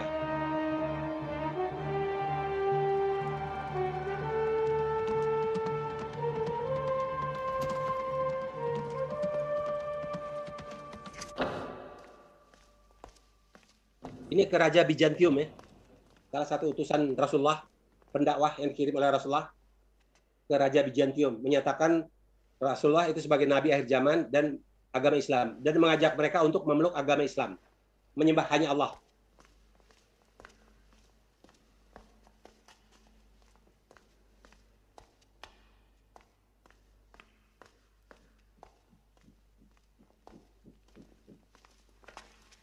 Ya, jadi sekali lagi bahwasanya ternyata Islam masuk ke Indonesia bukan dari pedagang Gujarat. Itu tafsir daripada Snok Horgronje. Tapi catatan sejarah tarikh jelas mengatakan ada catatan sejarah baik di Arab Saudi maupun di pemerintah Belanda tahun 625 Ali bin Abi Thalib dakwah ke Indonesia. Beliau pulang ya, kemudian datang adiknya Ja'far bin Abi Thalib tahun 626 Masehi. Kemudian beliau pulang. Nah, kemudian dalam kekosongan tadi raja di Jawa, di Jepara minta kepada Rasulullah untuk dikirim pendakwah ke tanah Jawa ini. Jadi catatan sejarah itu masih ada dan itu tersimpan rapi. Itu namanya tarikh, nggak bisa diakalin. Bukan tafsir ya, tapi catatan sejarah tarikh. Cuma memang yang bisa dikirim pendakwah itu hanya ke Jawa dan Sumatera. Salah satu itu adalah ke Aceh. Itu mengapa Aceh disebut sebagai Serambi Mekah. Mungkin kalau daerah-daerah lain sulit transportasinya. Jadi catatan sejarah seperti itu. Karena itu hari ini kita akan sama-sama melakukan turn back shock Al-Quran. Terutama kita harus paham apa itu ayat Israiliyat dan jangan lagi percaya kepada ayat-ayat Israiliyat. Salah satu ayat Israiliyat yang tidak kita sadari sebetulnya adalah ya, salah satu ini. Isra Mi'raj. Bunda, nanti tanggal 27 Rajab atau 28 Februari itu di Indonesia ada peringatan Isra dan Mi'raj. Isra dan Mi'raj itu adalah satu kisah, Bunda. Coba sama nggak kita, Bunda? Yang kita pahami. Isra Mi'raj itu adalah perjalanan Rasulullah dari Masjidil Haram ke Masjidil Aqsa. Perjalanan Rasulullah dari Masjidil Haram ke Masjidil Aqsa. Berdasarkan tafsir ya. Berdasarkan tafsir. Dari Masjidil Haram ke Masjidil Aqsa. Suratnya surat Al-Isra. Subhanallazi asra bihamdihi laila minal Masjidil Haram ilal Masjidil Aqsa. Surat Al-Isra ayat 1. Dari Masjidil Haram ke Masjidil Aqsa. Cuma dari Masjidil Aqsa Rasulullah lanjut untuk Mi'raj ke Sidratul Muntaha. Dan tentang Mi'raj ini ada di dalam surat An-Najmi. Sekali lagi, namun sebelumnya Bunda, perjalanan dari Masjidil Haram ke Masjidil Aqsa di dalam tafsir Bunda, itu Rasulullah mempergunakan buraq. Bunda tahu gambaran buraq? Buraq itu digambarkan adalah kuda ya dengan wajah wanita cantik. Ini gambaran buraq. Jadi Rasulullah bersama malaikat Jibril dari Masjidil Haram ke Masjidil Aqsa, Rasulullah mengendarai buraq. Digambarkan seperti ini, ya. Digambarkan kuda, badannya kuda bersayap, ya. Wajahnya wanita cantik. Dan dari sana Rasulullah dari Masjidil Aqsa naik ke Sidratul Muntaha. Itu ada di dalam surat An-Najmi ayat 13 dan 14. Surat An-Najmi ayat 13 dan ayat 14. Surat An-Najmi. Baik, ini. Dalam surat An-Najmi dikatakan ayat 13-nya, sesungguhnya Muhammad telah melihat Jibril dalam rupanya asli pada waktu yang lain, yaitu waktu di Sidratil Muntaha. Mi'raj menggambarkan, surat An-Najmi menggambarkan Rasulullah Mi'raj bersama malaikat Jibril alaihissalam ke Sidratul Muntaha, bahkan naik lagi sampai ke Mustawa. Ya. Isra, surat Al-Isra, sedangkan Mi'raj dari surat An-Najmi, ya, ayat 13 dan 14. Nah, kemudian apa yang terjadi? Akhirnya setelah selesai dari langit tadi, setelah berjumpa dengan Allah, maka ada perintah sholat. Ya, diwajibkan sholat. Waktu turun ada perintah sholat. Pertama, perintah sholat itu 50 waktu, Bunda. Ya, pernah dengar ya? 50 waktu. Nah, ketika ketemu dengan di langit ke-6, ketemu dengan Nabi Musa alaihissalam, ditanya, dari mana kamu ada perintah dari Allah untuk sholat 50 waktu? Maka Nabi Isa mengatakan, aduh, umatku yang badannya kuat-kuat saja nggak mampu ibadah sampai sedemikian banyaknya. Ya. Padahal nggak sampai 50, hanya beberapa kali saja sehari. Mereka nggak kuat, nggak akan mampu umat kamu. Coba minta korting sama Allah, minta keringanan pada Allah, maka naik lagi Rasulullah. Begitu turun lagi, katakan, ya sudah, dikorting jadi 5, jadi 45. Jibril mengatakan, oh masih kebanyakan, naik lagi, naik. Turun lagi ternyata 40. Naik lagi, terus sampai akhirnya 5. 9 kali bolak-balik naik. Akhirnya 5, setelah 5, masih disuruh naik lagi. Akhirnya apa yang disampaikan Rasulullah? Aku malu. Ya sudah, 5 ini saya yang diterima oleh Rasulullah SAW. 5 waktu. Itu dari 50 jadi 5 waktu karena nasihat daripada Nabi Musa alaihissalam. Itu yang kita pahami ya, tentang peristiwa Isra dan Mi'raj. Bolak-balik sampai 9 kali. Baik Bunda, mari kita lihat sekarang. Sekarang berdasarkan itu tafsir ya. Sekarang kita berdasarkan sejarah, berdasarkan keterangan waktu. Dan sejarah ini nggak bisa dikutak-atik. Tidak perlu ahli tafsir untuk memahami ini. Saya katakan, untuk tahu kemerdekaan Indonesia nggak perlu ahli sejarah. Cukup anak SD, asal bisa baca tulis. Nah sekarang kita lihat ya surat An-Najmi maupun Isra dan Mi'raj dari keterangan tarikh atau keterangan sejarah. Dan asbabun nuzulnya, asal-asal, muasalnya. Baik Bunda, mari kita lihat. Surat yang turun waktu Rasulullah ada di Mekah disebut surat Makkiyah. Itu ada 86 surat. Sementara ketika beliau sudah hijrah ke Madinah, itu disebut surat Madaniyah. Jumlahnya ada 26. Total 114 surat. Diturunkan kepada Rasulullah oleh malaikat Jibril alaihissalam. 86 di Mekah, dan selama 13 tahun ya. Dan 10 tahun itu surat Madaniyah. Dan jumlahnya ada 28. Nah Bunda, kalau kita lihat berdasarkan tarikh, berdasarkan sejarah, itu sekarang di ini juga ada. Di mana? Di internet juga ada Bunda. Ternyata kalau kita lihat Bunda, urut-urutannya seperti ini Bunda. Kita tahu bahwa surat Al-Alaq secara mushaf itu urutan ke-96. Saya perbesar ya. Saya perbesar. Nah, seperti ini. Ya.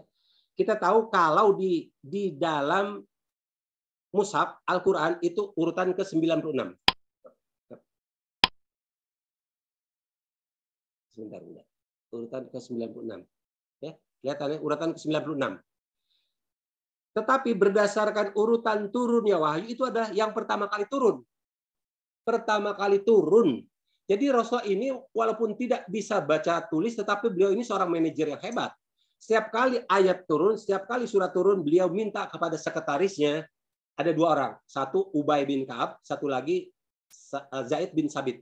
Diminta untuk ditulis. Ditulis turunnya, kapan turunnya, tanggalnya, bulannya, tahunnya, urutan keberapa. Dan ternyata kalau kita lihat urutannya, surat Al-Alaq, memang di dalam mushaf Al-Quran, surat ke-96, didasarkan mushaf ya. Ini diperintahkan oleh Allah kepada Rasulullah.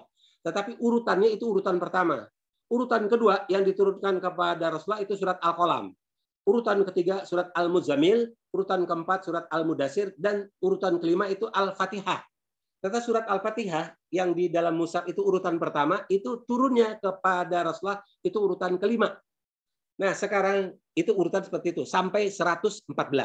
Ini sampai 5. Nah, kalau kita ingin tahu kapan turunnya surat An-Najmi, ternyata An-Najmi ini di mushaf memang urutan ke-53. Tetapi urutan turunnya itu urutan ke-23, Bunda. An-Najmi menceritakan tentang Mi'raj. Nah, tentang Isra, itu tadi surat Isra, ternyata surat Isra itu ada di urutan ke-50. Jadi ada perbedaan jauh, Bunda. Ini berdasarkan tarikh loh. Ya. Surat An-Najmi, cerita Rasulullah itu Mi'raj, itu urutan ke-23. Sementara beliau Isra dari Masjidil Haram ke Masjid Aqsa, surat Al-Isra itu urutan ke-50 turunnya. Disampaikan oleh Malaikat Jibril alaihissalam. Dan kalau kita lihat, Bunda, kalau kita lihat ya, waktu turunnya sekarang. Waktu turunnya ternyata surat An-Najmi diturunkan kepada Rasulullah itu tahun kelima Nabian. Tahun kelima Rasul diangkat sebagai Nabi. Karena Rasulullah diangkat sebagai Nabi itu tahun 500 waktu turun tahun setelah beliau 5 tahun menjadi Nabi. Tahun 609 dia diangkat sebagai Nabi. Dan usia Rasulullah pada waktu itu usianya 45 tahun. Jadi beliau Mi'raj itu pada waktu berusia 45 tahun. Tahun 614, 5 tahun setelah beliau diangkat sebagai Nabi. Nah, ternyata kalau kita lihat berdasarkan tarikh, surat Al-Isra, Bunda, di urutan 50, itu waktu turunnya adalah tahun 621 Masehi. 12 tahun setelah beliau diangkat sebagai Nabi. Dan artinya umur Rasulullah waktu itu beliau berusia 52 tahun. Nah, sekarang kita akan lihat satu keanehan. Kalau dikatakan perjalanan itu dimulai Isra dulu, dari Masjidil Haram ke Masjid Aqsa, kemudian dari Masjid Aqsa naik ke Sidratul Muntaha, bagaimana mungkin dijelaskan dalam tarikh?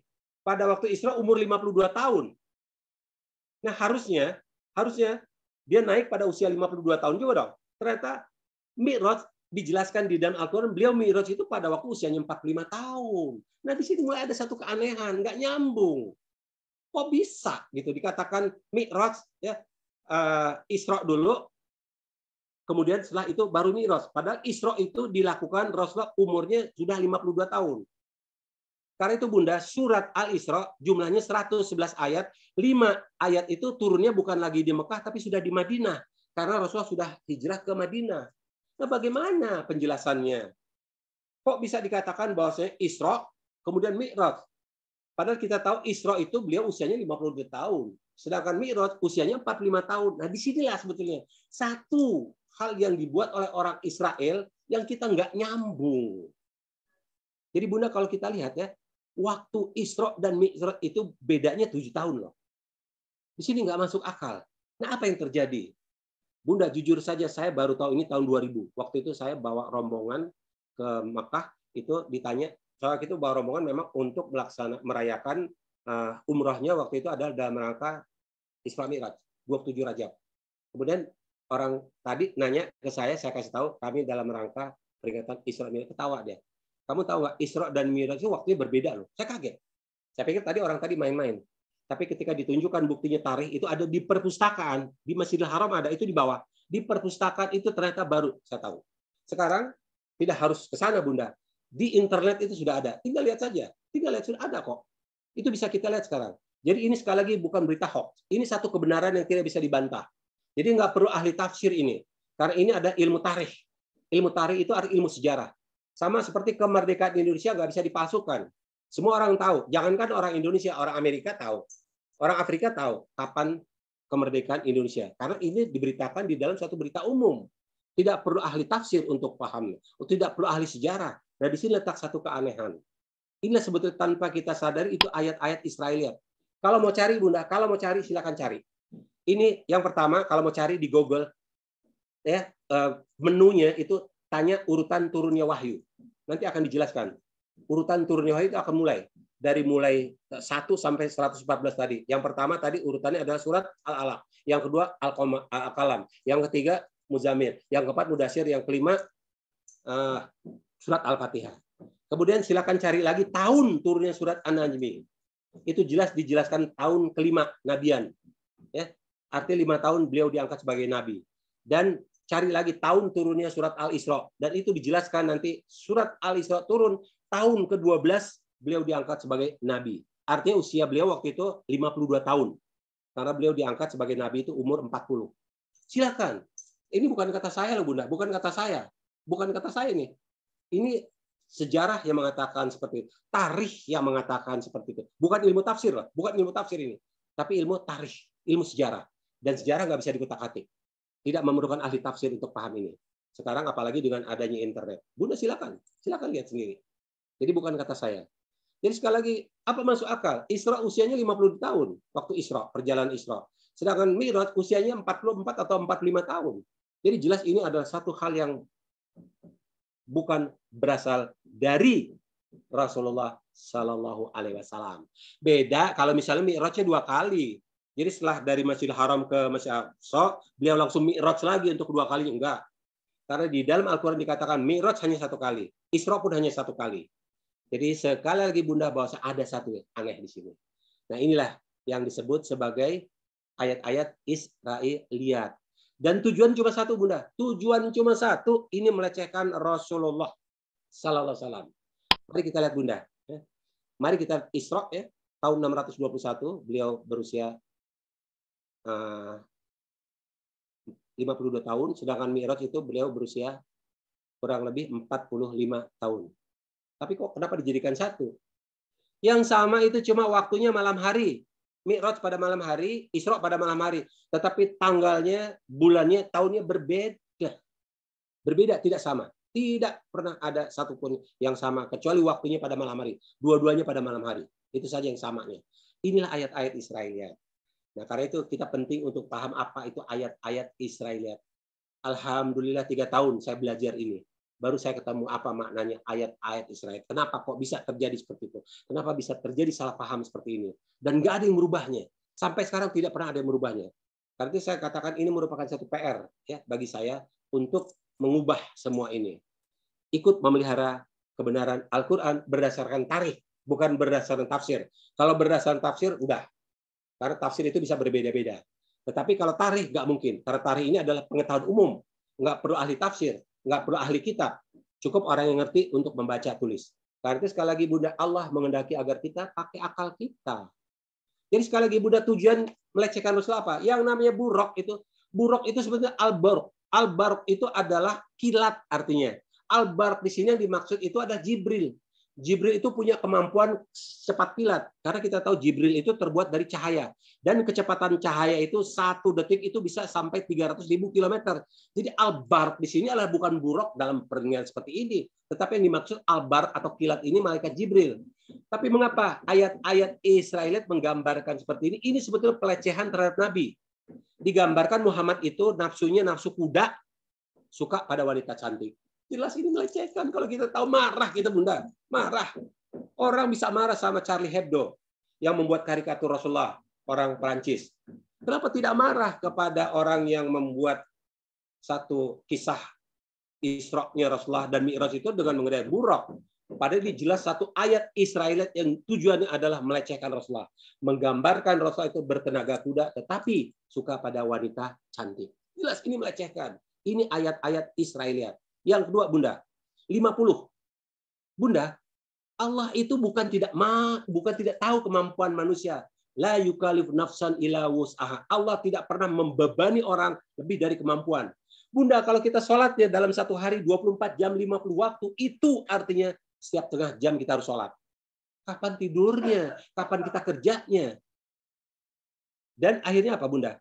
Dan dikatakan bahwasanya Rasulullah akhirnya apa? Kembali ke langit atas perintah, atas nasihat daripada Nabi Musa. Nah, di sini sebetulnya melecehkan Allah. Bunda, Allah tidak mungkin memberikan satu perintah di luar batas kemampuan manusia sampai 50 waktu. Ya. Kemudian Rasulullah itu orangnya sami'na wa ta'na. Apa saja yang diperintahkan Allah dikerjakan. Nah ini dinasihati oleh Nabi Musa alaihissalam kok mau naik ke atas. Dan bukan sekali loh, sampai 9 kali loh Bunda. Ya. Kok mau, kok dengar kalimat daripada Nabi Musa alaihissalam. Ya. Sehingga naik lagi ke atas. Nah ini sebetulnya adalah tujuan ayat-ayat Israeliat adalah untuk melecehkan Rasulullah. Jadi kenapa Nabi Musa? Padahal Nabi Musa itu ada di langit ke-6.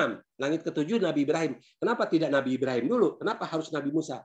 Karena buat orang Israel yang mereka banggakan itu adalah Nabi Musa. Nabi Musa mereka percaya karena mampu membebaskan mereka dari penjajahan Fir'aun. Kalau Nabi Isa mereka nggak percaya, dianggap anak haram. Apalagi Rasulullah, bukan orang Bani Israel. Karena itu sebetulnya ini melecehkan Allah. Bayangkan Bunda, masa Nabi Muhammad lebih percaya kepada nasihat yang disampaikan oleh Nabi Musa sehingga naik lagi ke atas protes ke Allah? Kan nggak masuk akal. Rasulullah ini adalah orang yang sami'na wa ta'na. Diperintahkan Allah langsung dikerjakan. Kok denger koreksi Nabi Musa? Dan di sini orang Israel mencoba mengatakan Tuhan Nabi Musa itu masih kalah daripada Nabi Musa. Gimana kok bikin peraturan yang menzolimi manusia? Untung diingatkan ya, Tuhan Allah ini diingatkan oleh Nabi Musa loh. Jangan sedemikian banyak ya dong. Minta protes, istilah protes, minta keringanan. Jadi ini tujuan adalah melecehkan Allah dengan mengatasnamakan Nabi Musa alaihissalam tanpa sadar sebetulnya ini adalah melecehkan Allah dan melecehkan Rasulullah. Coba kita terima. Kenapa kita tidak memahami ini sebetulnya satu upaya untuk melecehkan Rasulullah dan upaya untuk melecehkan Allah. Dan Allah sudah tahu akan terjadi hal semacam ini. Karena itu sebetulnya kalau kita perintah sholat Bunda, perintah sholat di dalam surat Isra tadi, surat ini, Allah mengatakan dalam surat Al-Qaf, keputusanku tidak dapat diubah dan aku sekali-kali tidak pernah menganiaya hambaku. Jadi kalau Allah memerintahkan sholat 50 waktu sama seperti Allah sedang menganiaya kita. 24 jam kita sholat 50 waktu, setiap setengah jam kita sholat, kapan tidurnya, kapan istirahatnya, nggak mungkin. Dan Allah tahu persis ini. Nanti manusia akan membuat satu kisah tentang 50 waktu tadi. Karena itu kalau kita lihat lagi surat Isra tentang surat turunnya Al-Quran, ini perintah sholat ya. Perintah sholat 5 waktu. Dirikanlah sholat sesudah matahari tergelincir sampai gelap malam dan dirikan sholat subuh. Sesungguhnya sholat subuh disaksikan oleh para malaikat. Ini sholat 5 waktu. Dan Allah tahu 5 waktu loh. Dari pertama memang Allah perintahkan sholat 5 waktu. Nggak pernah ada satu perintah 50 waktu. Karena itu, ini Allah sampaikan di dalam surat Isra berikutnya. Allah menetapkan yang demikian itu sebagai satu ketetapan bagi para rasul yang diutus sebelum kamu dan tidak akan kamu dapati satu perubahan pada ketetapan ini. Jadi kalau Allah sudah mengatakan 50 ya 50, nggak mungkin dirubah dong. Kan Allah mengatakan dalam surat Isra seperti ini. Kalau sudah ditetapkan bagi para rasul itu sama seperti rasul terdahulu. Kamu harus patuh. Kamu nggak akan mungkin mendapati satu perubahan. Nah, ini kok bisa dirubah sampai 9 kali? Jelas ini bertentangan dengan surat Isra. Sekali lagi sebetulnya 50 waktu, kemudian jadi 45, 40 dan seterusnya sampai 5. Itu bukanlah perintah Allah di dalam Al-Qur'an. Itu ayat-ayat Israiliyat. Tapi kenapa kita nggak nyadar? Ya? Bukan tidak boleh memperingati Isra Mi'raj, silakan. Karena Isra pernah terjadi kok, Mi'raj pernah terjadi. Cuma yang harus kita pahami waktunya tidak bersamaan. Yang sama cuma malamnya saja. Tetapi tanggal, bulan, dan tahunnya berbeda. Misinya beda dan waktunya berbeda. Misinya beda. Misi Mi'raj dan misi Isra itu berbeda, Bunda, tidak sama. Karena itu sekali lagi Bunda bahwasanya inilah. Allah sudah mengatakan inilah kitab yang tidak ada keraguan di dalamnya. Kalau tadi kan kita ragu. Masa sih seperti itu? Masa sih Allah memberikan satu perintah yang seperti menzolimi manusia? Pada Allah menjelaskan Allah tidak pernah menzolimi manusia. Jadi sekali lagi Bunda kita harus paham bahwasanya Isra dan Mi'raj dijadikan satu itu adalah satu ayat Israiliyat. Isra ya pernah terjadi, Mi'raj ya pernah terjadi, tapi waktunya beda. Karena Mi'raj itu ketika Rasulullah berusia 45 tahun, tahun ke-5 beliau diangkat sebagai nabi, sedangkan Isra itu terjadi tahun ke-12 beliau diangkat sebagai nabi, atau ketika usia beliau sudah 52 tahun. Kenapa bisa disatukan? Nah ini nanti akan kita bahas pada kesempatan berikutnya. Karena itu Karena itu Bunda, saya bisa menyampaikan ini tidak hanya dalam satu kesempatan. Hanya akan saya sampaikan dalam satu kajian rutin. Karena kalau disampaikan hanya dalam satu kesempatan, apalagi waktu terbatas, nanti akan jadi satu fitnah. Ya, akan jadi satu fitnah. Tapi Bunda, bahwasanya apa yang saya sampaikan bukanlah berdasarkan tafsir saya. Itu sekarang sudah ada di dalam internet. Dulu saya tahunya itu langsung di perpustakaan yang ada di Masjidil Haram. Itu ada di bawah. Sekarang sudah ada bahasa Indonesia. Tapi sekarang Bunda bisa lihat di dalam internet. Cari di Google. Urutan turunnya wahyu. Kemudian kapan surat An-Najmi diturunkan. Kapan surat Al-Isra ditemukan. Baru kita akan tahu. Bahwa benar ternyata pernah Mi'raj Rasulullah cuma usianya waktu itu 45 tahun. Tahun kelima beliau diangkat sebagai Rasul. Sementara Isra itu tahun ke-12 beliau diangkat sebagai Rasul. Atau usia beliau waktu itu sudah 52 tahun. Jadi menjadikan satu Isra dan Mi'raj jelas bukan berdasarkan Al-Quran. Karena Al-Quran surat Isra hanya cerita tentang Isra, nggak ada Mi'raj di dalamnya. Sementara Mi'raj juga hanya cerita Mi'raj, nggak ada cerita tentang Isra di dalam surat An-Najmi. Jadi sebetulnya ayat ini ayat muhkam, bukan ayat mutasyabihat. Yang kalau kita baca surat Isra jelas bahwa Allah memperjalankan Rasul dari Masjidil Haram ke Masjidil Aqsa, selesai sudah. Jelas ayatnya. Begitu juga yang namanya Mi'raj. Jadi Rasulullah melihat Jibril dalam rupa asli pada waktu itu. Jibril ada di Sidratul Muntaha, dan itu ternyata pada tahun kelima beliau diangkat sebagai Rasul. Itu faktanya, itu fakta sejarah, itu fakta tarikh.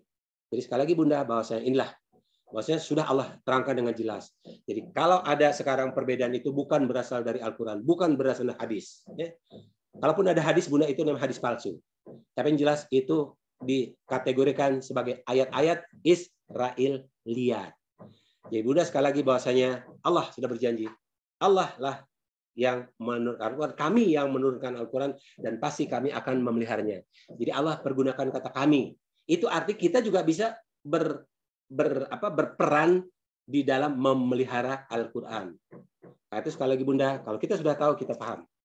Ya, kalau kita mau memperingati Isra Mi'raj silakan. Karena Isra pernah terjadi, Mi'raj pernah terjadi. Cuma kalau sudah sampai cerita 50 waktu, itu jelas melecehkan Allah.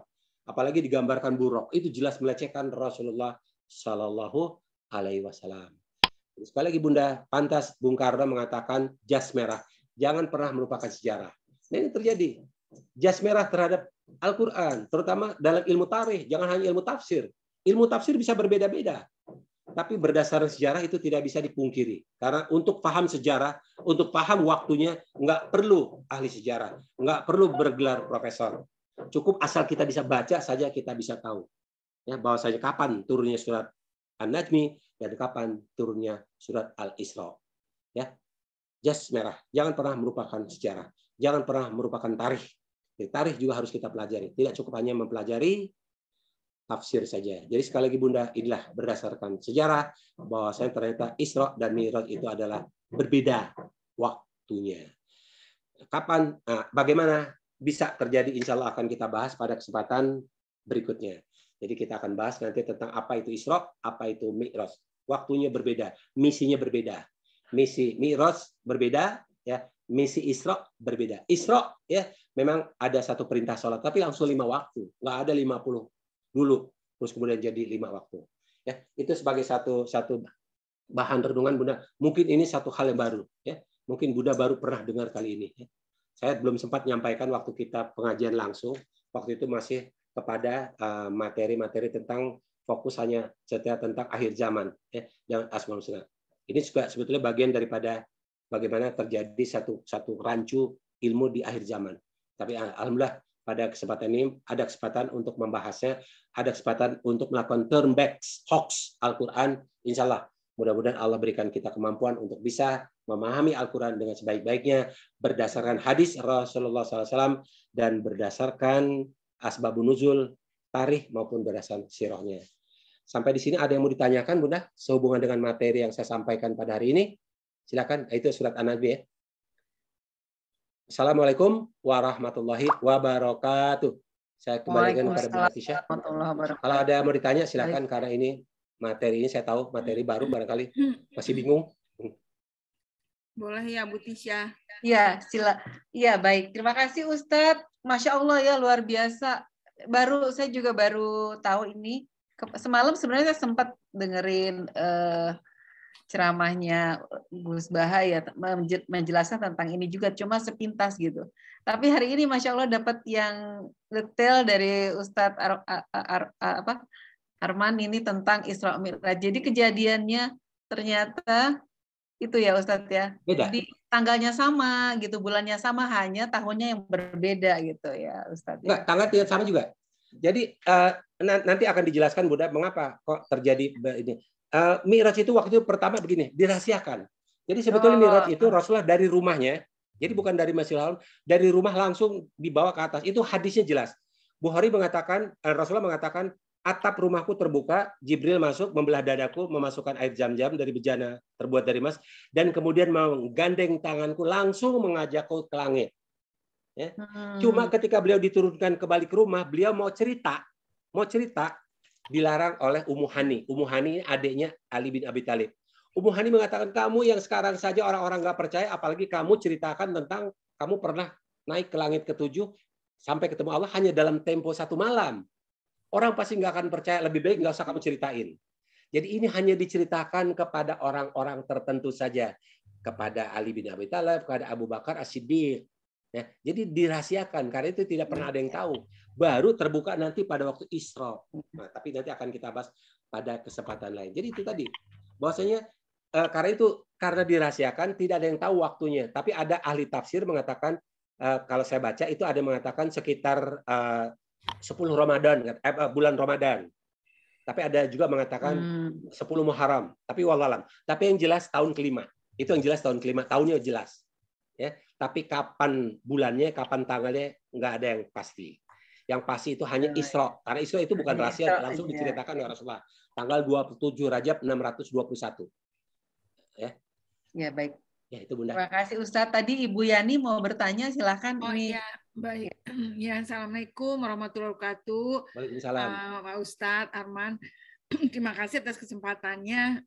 Terus terang saya juga kaget juga ini ya, apa namanya tuh, ternyata kita selama ini kan salah nih Ustadz nih, maksudnya kita merayakan Isra Mi'raj, gitu ya. Ternyata Masya Allah ini sejarah ya mengungkap bahwa ini tuh sebenarnya dalam waktu yang lain.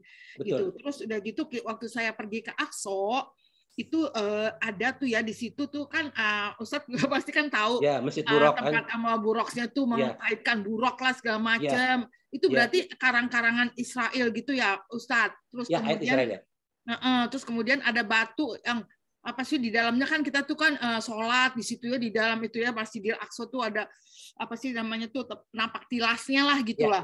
Gitu. Nah, itu tuh yang terus kita tuh selama ini salah tuh gimana tuh Ustadz tuh maksudnya memaknainya, kita kesalahan kita apa mungkin selanjutnya kita jangan lagi Isra Mi'raj gitu. Bagaimana Ustadz?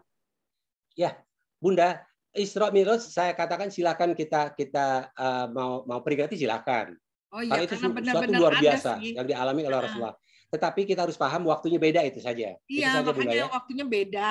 Oke. Terus tadi Bunda, juga kenapa? kan Jadi sebetulnya kenapa saya memang alhamdulillah dari dulu itu dari 97 saya yang namanya paket saya itu selalu ke Masjid Aqsa, ke Madinah, ke Nabawi, baru ke Haram. Nah, di situ saya sempat tanya. Jadi kenapa Rasulullah diperjalankan? Sebetulnya Bunda, yang namanya sholat itu bukan satu hal yang luar biasa, enggak loh. Karena nabi-nabi terdahulu juga sholat. Jadi tidak harus menerima perintah itu di langit. Kan seolah-olah menerima perintah sholat di langit. Iya, benar. Itu sholat hal biasa. Orang Nabi Ibrahim aja sholat. Kan doa Nabi Ibrahim apa? Inna sholati wa nusuki wa mahyaya wa mati wa ana awalul muslimin. Itu Nabi Ibrahim juga sudah sholat.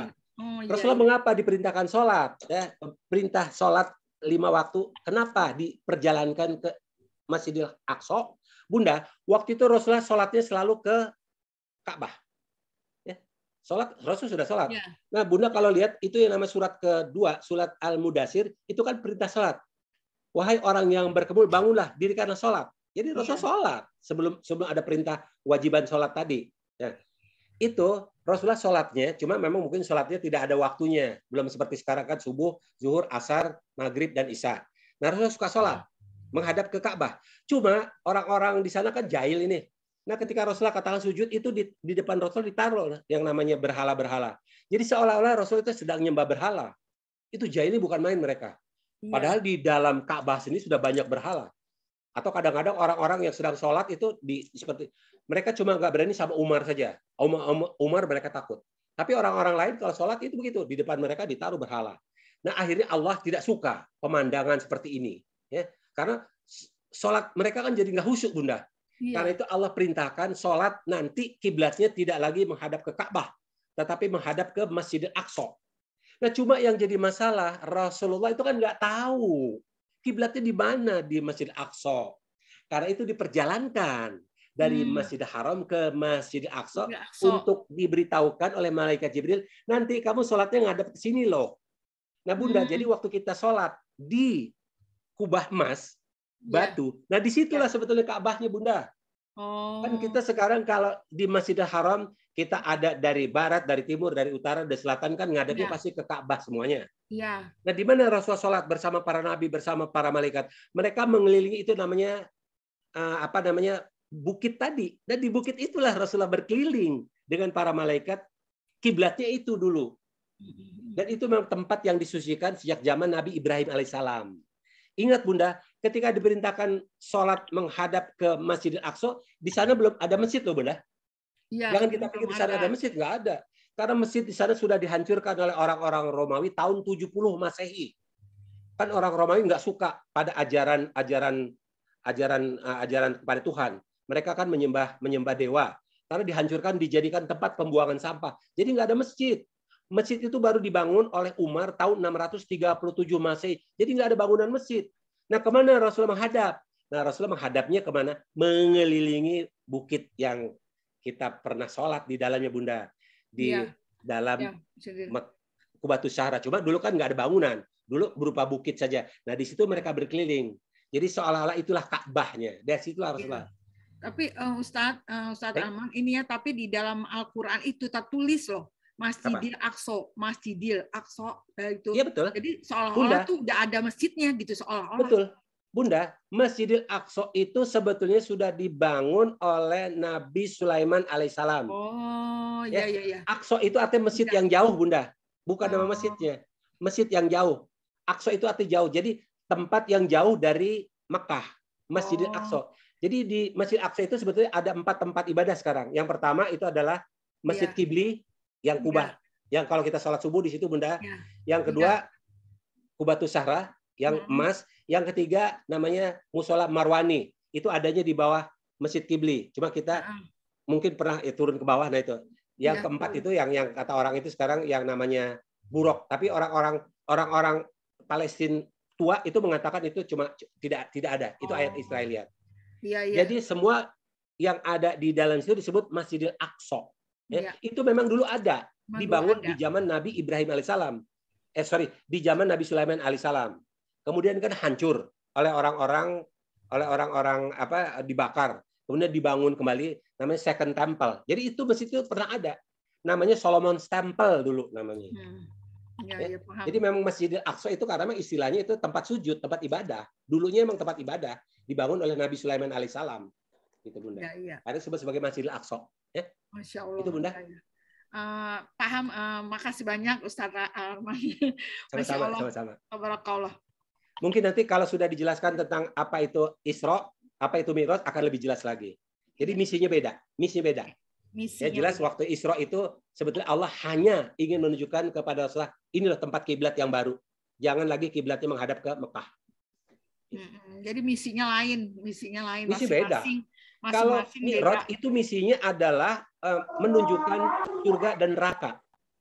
Jadi Rasulullah bertemu dengan para nabi di setiap langit. Nah, disampaikan ini loh, nabi-nabi terdahulu mereka juga sama menderita seperti kamu. Tapi sekarang mereka hidup bahagia, padahal surga belum ada loh. Mereka baru hidup di langit saja, mereka sudah hidupnya sudah senang. Nah, di situ bertemu dengan Allah. Nah, di situ dinampakkan surga. Ini loh nanti orang-orang yang mematuhi perintah Allah masuk ke dalam surga. Orang-orang yang melanggar perintah Allah masuk ke dalam neraka. Dan di situ dijelaskan oleh malaikat Jibril ada 13 golongan orang-orang yang akan dicampakkan ke dalam neraka. Jadi misinya Mi'raj itu adalah Allah tunjukkan surga dan neraka. Bagi orang yang taat pada Allah dan bagi orang yang kufur pada Allah Subhanahu wa taala. Berbeda dengan misi waktu Mi'raj gitu.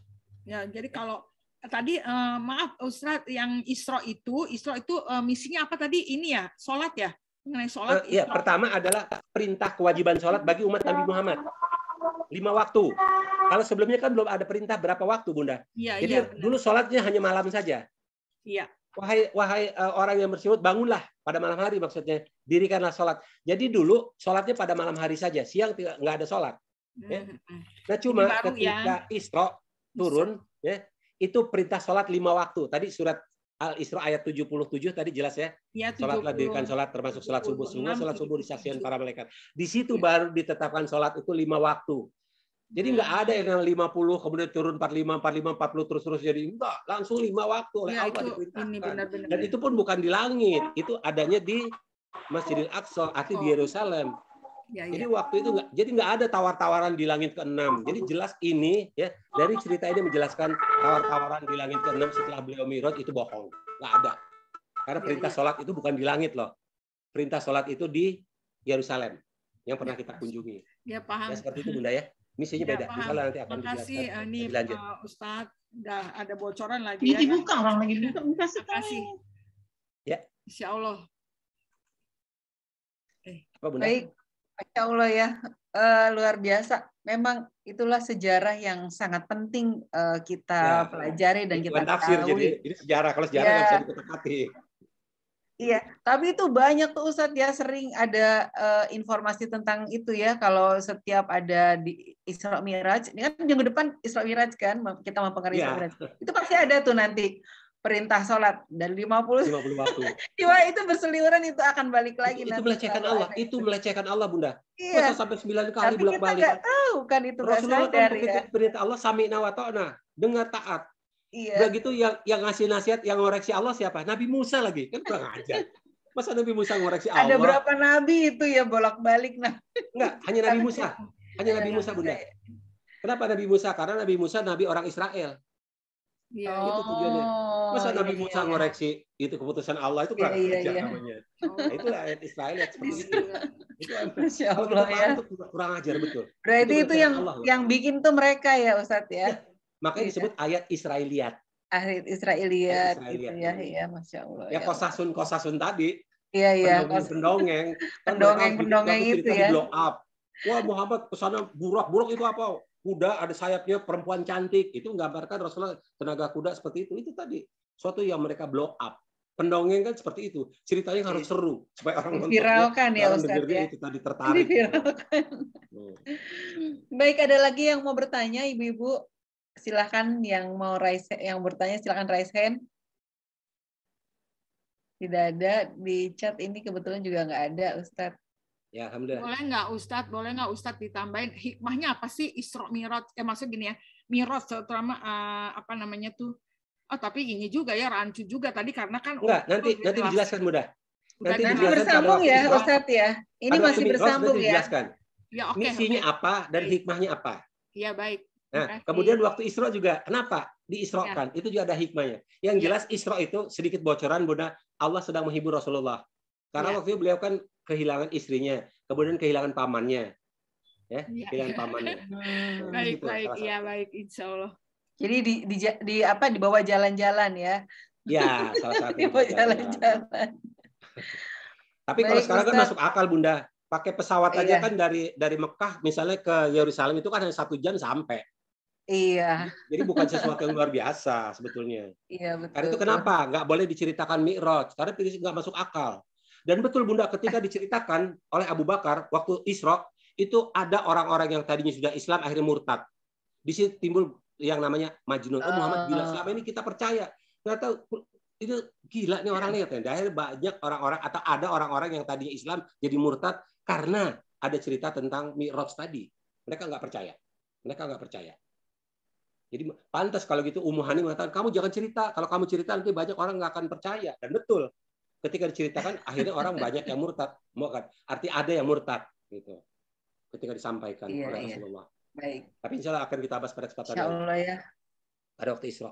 Alhamdulillah banyak sekali pelajaran hari ini yang disampaikan oleh Ustadz Aman Rahman. Mudah-mudahan kita bisa mengambil hikmahnya dan bermanfaat buat kita semua. Amin, amin. Dan menambah ilmu serta wawasan kita ya. Ini banyak sekali ini wawasan yang bertambah. Baik, ini sudah hampir zuhur ya. Kalau tidak ada lagi yang bertanya, saya akhiri kajian hari ini. Dan sebelumnya saya mohon maaf kalau banyak kekurangan dalam membawakan acara hari ini. Dengan berakhirnya acara ini saya pamit undur diri. Mohon maaf atas segala kekurangan. Kita tutup dengan doa kafaratul majelis. Subhanakallahumma wa bihamdika asyhadu an la ilaha illa anta astaghfiruka wa atubu ilaik. Wabillahi taufiq wal hidayah. Wa'afuminkum. Wassalamualaikum warahmatullahi wabarakatuh. Terima kasih Ustaz. Sama-sama.